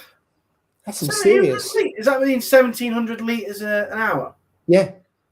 Yeah. So you think you've got 900 as the stock? What's that white water? Nearly double. I bet he's got no fish aggression with that return flow. Jesus. Yeah. must be like a bloody, must be strip the glass or anything on the rocks will be stripped with that force. Absolutely, yeah. Well, I suppose if you run it just with a 1700, I mean, MK, do you use a power head as well? Or is it purely the circulation and the flows from that pump? So, because I've had to add a power head because the pump itself wasn't powerful enough. I thought I was going to try and get away with it, and actually the NEMs prefer the flow. I think because they get more nutrients, and I was just watching the other day the way it just circulates round when you got the power head. When I'm putting the mysis in, they're loving it because they're just the mysis goes into them, and obviously they're sticky tentacles. And they're just capturing, so they love it, and that's why I don't have to feed them as much as I did. Because I'm just feeding a bit more mysis shrimp now, and you can see them that the tentacles come out and they grab them. They grab the bits. Good feeding response. Although you've got the same pump as the one that's in mine, but yours has got it's got about another 5 or 6 inches to go. Mine barely reaches the front glass, so yours must be a bit underpowered in that. I can see why he's upgraded it on the Peninsula one. Absolutely, yeah. Because you just when I was speaking to Port AAC, because he had the Max Nano and the Peninsula, and he put a power head and he noticed the difference. Because when he was running the Max Nano, he didn't have a power head. He had softies, so didn't have to do much with that. So there's some other comments there. So talking about, I had no sand left when I was using the TMC 1500. Had to turn down the speed for. I love the Jabo 1200. It's much better. Yeah, I like my Jabo when it's dirty. As soon as I clean it with the citric acid, it's a bit too powerful and you can't turn it down. You can turn it down. I can't turn it down enough once it's clean and it's flowing really well. It's a bit too powerful. Absolutely. Then we've got a comment from John. Don't you use 2 heaters with an Inkbird controller? No, Ross has got an Inkbird. Yeah, I've heard some problems with these Inkbirds. Yeah, I've never. Yeah, I've seen. They're getting stuck on, aren't they? Stuck on. Did one catch fire? Yeah. I think I heard there was one story about it. I've always used either the Apex, the heat controller on that, or I use the DD controller, which we've talked about before, being for me best piece of kit. Best piece of kit under £50. Absolutely, yeah, absolutely. But what it does, it's brilliant. Yeah, the redundancy on that. Yeah, just to be able to stop your heater being stuck on and frying your tank. It's well worth the 30, 40 quid, whatever it is nowadays. Even though the fans are those fans are pointless though. You know, the little aquarium fans. Yeah. There's a bit of a debate about, should I get these fans? And I'm like, I've had how many you've had your fair few. I've had about 4 different sets. Yeah. They've all died because they've been in the water. But do you think there's a difference? You know, this flap here, it just drops down a bit too easy for my likings, and I had it on. Don't touch it. Well, yeah, I know, but mine just flaps open. That's my problem. Your flapper flaps. It flaps open, and it goes in the water. And it goes because the fans are still turning. It throws the water up in here. And you got a power head from above. Yeah, basically.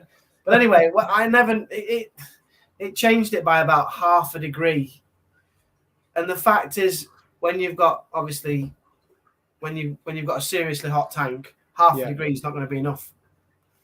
That's the issue. So that's the only difference, and also it increases your evaporation as well, wouldn't it? I imagine when you blow. Yeah. So therefore, you've got more RO going through. Yeah. More evaporation, and as you say, half a degree is not. It's here and there. It probably won't make a difference between the tank surviving and not. It buffers it in like a normal temperatures, like it is now at the moment. Yeah. If you've got extreme heat, they're pretty pointless. They don't do enough, in my opinion. But, yeah. But also not having one, you haven't got to dunk it in the water, have you, either? So and people always said it looked ugly anyway, sat on the top all the time. So. Yeah. And some people keep them on there all year round, and I think you don't really need that now. Yeah, you don't. Not in the middle of winter. Absolutely. And then Jay, the standard skimmer for the Max Nano is brilliant, but the Tunzi 9001 is a lot quieter. Again, I love Tunzi. I think Tunzi are really good, mate. I think they're underrated. Yeah. Tunzi, I've had power heads and skimmers before. I think they're really good kit. And touch wood, they last quite a while as well. They've got a long warranty, which tells you something. they're obviously confident in their product Yeah. lifespans because they have a long warranty. I like the power heads because the way you can direct the flow. You got the small power heads. You got one there that goes in the corner. So I use it in one of the other tanks. I think it's really good. They hide away, and you can just direct them wherever direction you want, and they just run. They are really good. I mean, it's been really good, that one, but yeah, people say they look ugly. To be honest, they prefer the flatter ones. Yeah, you can see why, because it does protrude quite a bit. Yeah, I mean the Nero one on the back glass of your Nero is much brilliant than that. Yeah, but I'd have to put it on the other side. But I think when you've got a small tank like the two we've got here, I see some people that have got this tank. They put an MP10 on the side. Yeah, I don't like it. I think one, it looks quite ugly because you've got a small amount of glass, and I think you can get a power head you can blend in a bit better. And also, it's blowing from side to side, and I think it's too powerful. Yeah, I think on the Peninsula, I do like the kind of the back to front pushing the flow because I can actually see it. It just circulates that way. I know it probably does it on the MP10 that way, it just goes different direction, but I just prefer it. Just personal preference. I mean, I love MPs. I've got MP40s and MP10s on the other tank. Yeah, just not this type of tank that's got a back chamber. I just don't think it works very well. Right. I mean, I hate anything on the glass, really. My frag rack, like I said to Melvin when he came round, I'm like, I'm so glad you're here, Melvin. He's like, why? He's like, because you're taking my last torch coral away and I can get rid of the frag rack. Very practical, but in a nano tank, if you got one on the glass, it just ruins the whole look of your tank. So, yeah, anything on the glass, if you can minimize glass things, it always looks neat. There's a fair comment here because John said about the 2 heaters and the KM120 said about 1, and John said if 1 fouls. I think the thing with heat, I mean, if you've got an apex, then you get an alert. Yeah. But of course, if you're not around, my personal view, if your power head fouls, that's a bigger problem. Yeah. Those flows more important. Whereas your temperature in your tank, unless it's your heater goes and your central heating goes, and therefore your whole house goes cold really quickly, I think the temperature coming down, and it can come down to like 19 degrees and 20 degrees, and your tank will be fine. So unless you're away on a holiday and it fails, in which case you're snookered a little bit. If it happened when you was at work or something like that and come home and it failed, and then obviously your DD controller's then bleeping and that will tell you there's a problem, I think you could sort it out and I think you'd still be okay. Sod's lot will be middle of winter, your heating goes, your boiler's gone. In which case the boiler goes and your heater fails at the same time. You'd have to have a pretty bad day, but your nickname would be Lucky that day, wouldn't it? You'd have to have a bad day. Yeah, I agree. I don't know. I think Steve runs 2 heaters. That's because he's got dozens of them. Yeah, that's right. But I've never run 2 heaters in a tank. Maybe I should. I don't know. But I've never really. It is. I mean, a lot of people have 2 because Steve has it, doesn't he? He has one that runs, and then if it goes below a certain temperature, the other heater kicks in. Yeah. So it makes sense that you have it. Runs above 25, whatever you want, like 24 to 25 or 24 and a half to 25, and the other one kicks in at say 24 and keeps it at 24. And that's only 1 degree, but you could do it that way and it hardly ever kick in. So it makes sense from a redundancy. And then Ian, the salmon will be in the tank jumping in the white water to spawn. Have the pump turned down, no power heads. Yeah, makes sense why you'd have a more powerful. So you say it doesn't run it at 1,700 litres an hour. Oh, bloody hell. They wouldn't have any sand on it would just be in the water column. It's constantly cloudy. This is a cracking. What one thing would you steal? Each of the tanks. That is a good question. Or if I had a choice of any coal, I assume that's what. Yeah, that's a good question. We've never been asked that. That's a good question. Well done, Darren. That's a good one. So I would steal. I would go for your rainbow chalice, even though I've got other rainbow chalices, because 1, I love rainbow chalice, and 2, they're worth a lot of money. But they're my favourite coral, as you know. Well, I'd probably just steal one of your tanks, your D&D tank, to be fair. The DD900. Because I do like the DD900. Yeah. Like the build of it. And I like the gloss cabinet that and just the cabinets look really good on it. It's quite. And I It's need quite a shallow. bigger tank, so I'd take the whole tank. You take the whole tank. So yeah, I got to say that is now 3.5 years old. Yeah. I'm not the most careful reefer, and the cabinet is immaculate. Yeah. It's got no water damage on it. It's a gloss finish. So you have to have like a gloss finish. Yeah. But it's more like a kitchen cabinet than anything else. It's as sturdy as you like because it's pre-built. Yeah. And we said before, you know, flat pack compared to ready-made furniture, chalk and cheese. Yeah. The cabinet's really high, so you can get in. It's really weird. You can actually put your head in the sump, which sometimes when you're going towards the back and you're messing around with the clarity, you need to get a good look around and things. And also the tank itself is quite shallow. So some people say to me, "What do you go for, the DD 900 or the Red Sea Reefer 250?" Yeah. I actually say to them, other than the water volume being similar, very different tanks. The sump layout is very different. The weir is completely different because it's got that shallow bed at the back. The ATO reservoir is in the sump. You can fit a clarity. There's so many things that are different. It's a lot shallower than a Red Sea tank as well. Yeah. So I actually think it's very different. I really like them. I really like that tank. Yeah. It's a really nice tank. Nice size as well. Absolutely. They're obviously they're built in the UK. So if you had as you know, I had a problem with, I busted the weir on mine. And because they're built in Essex, I think apologies, I'm boring a few people's heads. Yeah, you mentioned, I put the tank in the back of the car, took it to the factory, left it there a week. They replaced the weir and charged me 20 quid. If that had been Red Sea, because they make them in China, I would have had to have bought a brand new display. Yeah, waited. Customer service was superb in terms of, they said, "Yeah, Paul, no problem, we sort it out for you, blah, blah, blah, blah." And they just charge that. So I think from a service point of view and the build quality, it's top notch. It's been good, hasn't it? It's been good, that tank. It is. I would recommend the only downside of the 900 is you haven't got a dry area for the electric. So I've got a small cabinet next to it, which kind of is in the living room, defeats the object. So I might as well go for the 1200. Yeah. Because then you got the cabinet and you got a 4-foot tank. So that's the only downside. I think a lot of the 3-foot tanks don't have a dry area. Don't have a dry area. And you need a dry area. I think so. I think you do. The only other thing, only kind of electrical stuff I've kept above a sump before has been the DOS dosers. Yeah. Everything else has been in the dry area because I end up knocking it into the sump or messing around with it. So what we're stealing from Steve's tank now, what should we get from his? I don't know if to get his light. I quite like his lights. His G6s? G6s. I only need one of them. He'd be crying. I think that's his favourite thing is either his lights or calc. I might get his Scully, actually. His Scully's nice, isn't it, on the sandbed? I haven't got a big Scully. He's got a nice war paint. Yeah, because I've got a war paint. Scullies are nice. Yeah. Scullies are really, really, I think because there's so few of them around now, they're even better. Yeah. So the war paint's really nice. I would have gone for the algae blender, but he ain't got one. We thought he had one. But...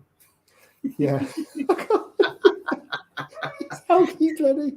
Thought he had the world's biggest one. That's a scooter. Contacted Guinness Book of Records and they told him it was a scooter blender. We was trying to tell the difference between a camel shrimp and a peppermint shrimp. And I think that is a bit closer, isn't it? I think it's slightly closer, yeah. Yeah, well. Absolutely. Very. I'd go for his Scully. What do you get from Steve's? He's got a lot of SPS. You interested in that? Yeah, I'm not into SPS at the moment. I think what's the torch he's got? That's the yellow and green one. That's his Holy Grail. Is it Holy Grail? That looks really, really nice. That does. I think that I'd be tempted by the clam, but imagine putting the big clam in here. Jeez. As big as the that is as big as the rocks get there. Yeah, you just have the clam sitting there. I got a clam tank, and that's it. So you've got an advantage because you've actually seen his tank, so you actually know what the stuff looks like in real life. Yeah, I think I'd go for the torch. I think the torch. If I was really greedy and it'd break his heart, would be the rainbow chalice, wouldn't it? Well, that's his pride and so joy. you'd take both rainbow chalices. Mine have it. If not, I'd take probably your sun coral. Do you know what? Look, I mean, it is brilliant. That is lovely. It's out again. It often comes out Gets into a routine, doesn't it?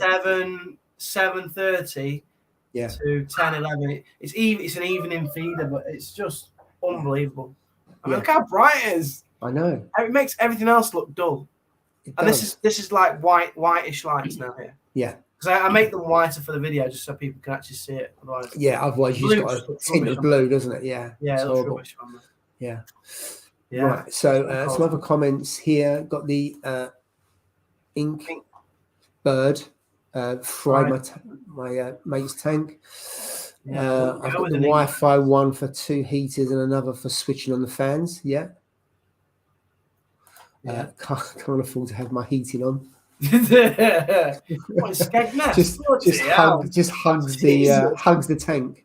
Imagine Skegness, you went it must be freezing. And Scott said he's got some new sticks. Oh, strawberry short. I think he was getting strawberry shortcake as well, wasn't it? Oh, was it? Yeah. I know Steve was supposed to be getting one, and then that didn't that turn out not to be a strawberry shortcake? Yeah, it was. I don't know if he bought it as a strawberry shortcake or not. That's what he went to get, wasn't it? Yeah, and I think he saw the colony, and he would have got the colony, but it was too big, so he didn't get that. So he got something that I think was similar to a strawberry shortcake, but it wasn't a strawberry shortcake. So I think it was. It had to touch on Blennies, didn't they? Yeah. Congratulations, Scott, as well to the new baby. Yes, a new baby there. That's good. Yeah. Congratulations. Goza, I think that's just ordered the DD1200. It was the cabinet quality that sold it. Great choice. Good tank choice that is. It is. It really is. I do. Well, I haven't seen a Cade. I'd like to see a Cade in real life. Yeah, I haven't seen the Cade either. These look out of the ones that I've seen, it looks the most premium. Yeah. Out of the Red Sea, the water box. Quality of the build. I mean, I've only seen Red Sea, water box, and D&D. To be fair, I haven't seen any others. I've seen the Nios one because there's a couple of Nios ones around, but they're not very popular. I've seen the TMC ones. They're the smaller ones that you see in the shops. Oh yeah, I've seen the small. Yeah, I've seen the small TMCs. Yeah, I'm trying to think what others about. There's not really. They're the main ones off the shelf, aren't they? Yeah. So the question is for the DD1200, are you going with filter socks?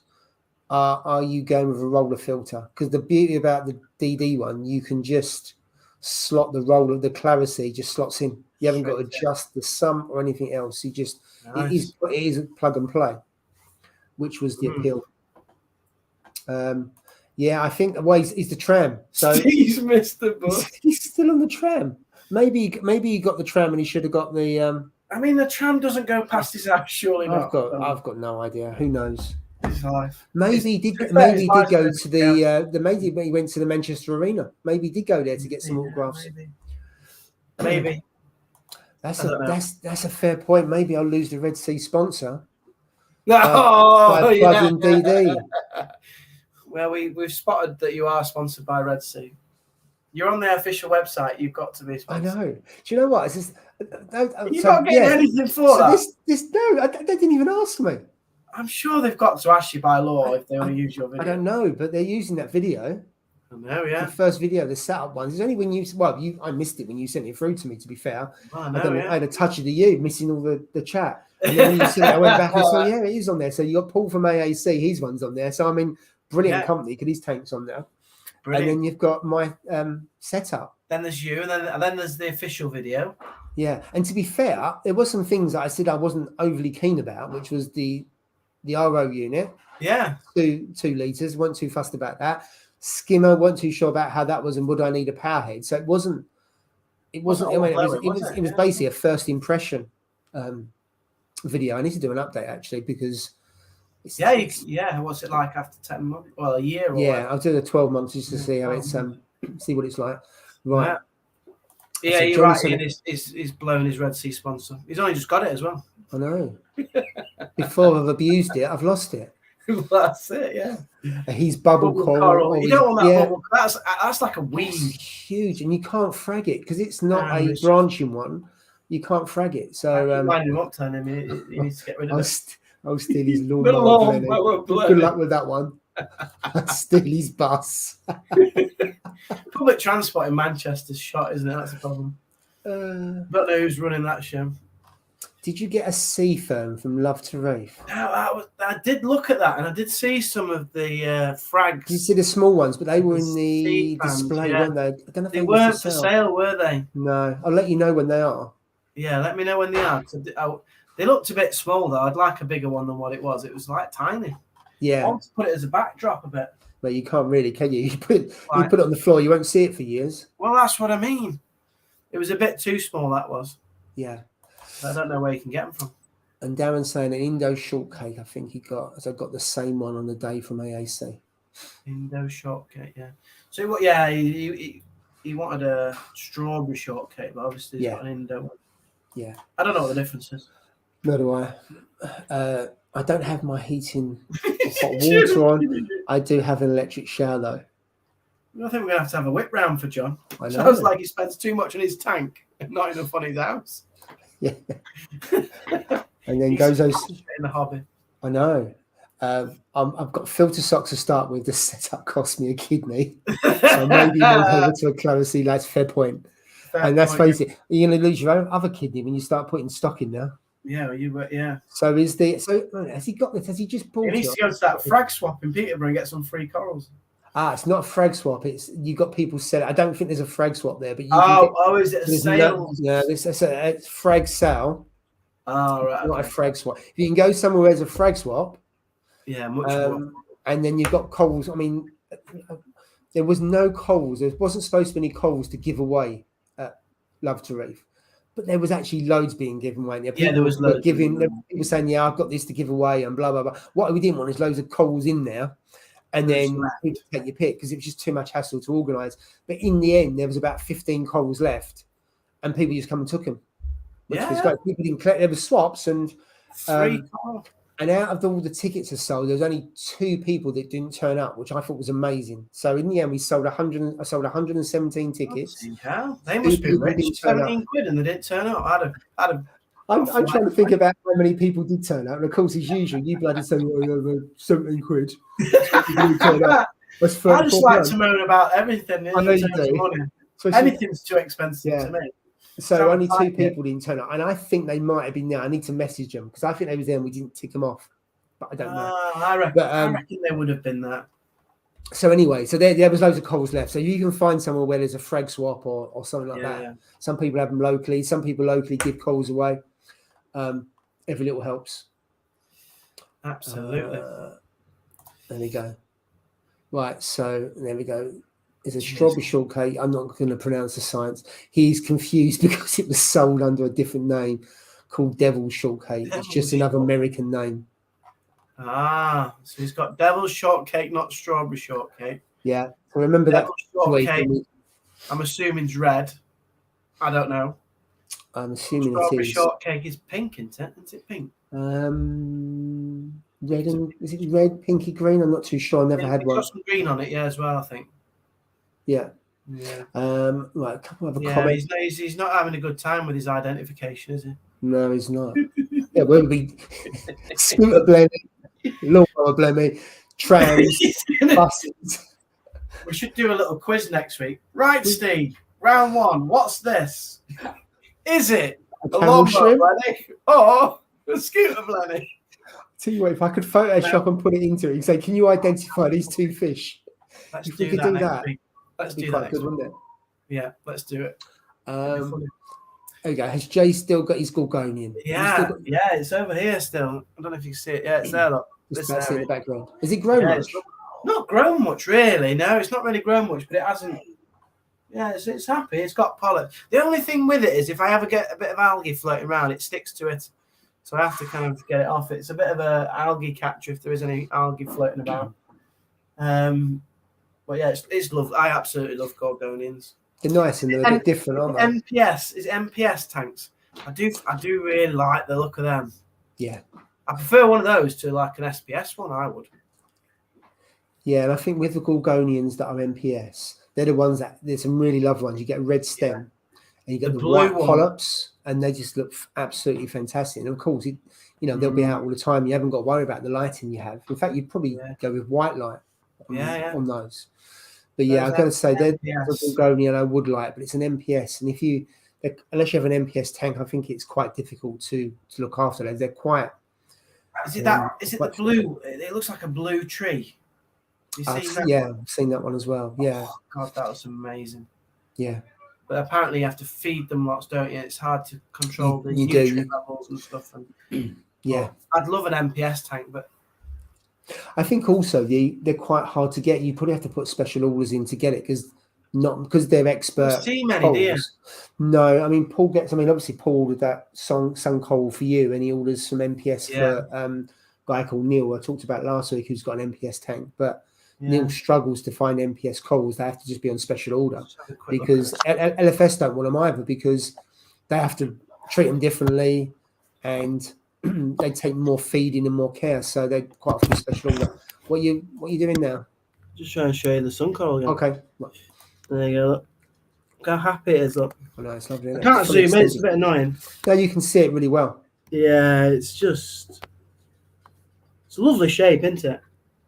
Yeah. Just you see, we're just moving slightly, waving, and also it's very different to anything else you've got as well. Yeah, it's absolutely awesome, especially for a shaded area. Like there's nothing else I can put there really.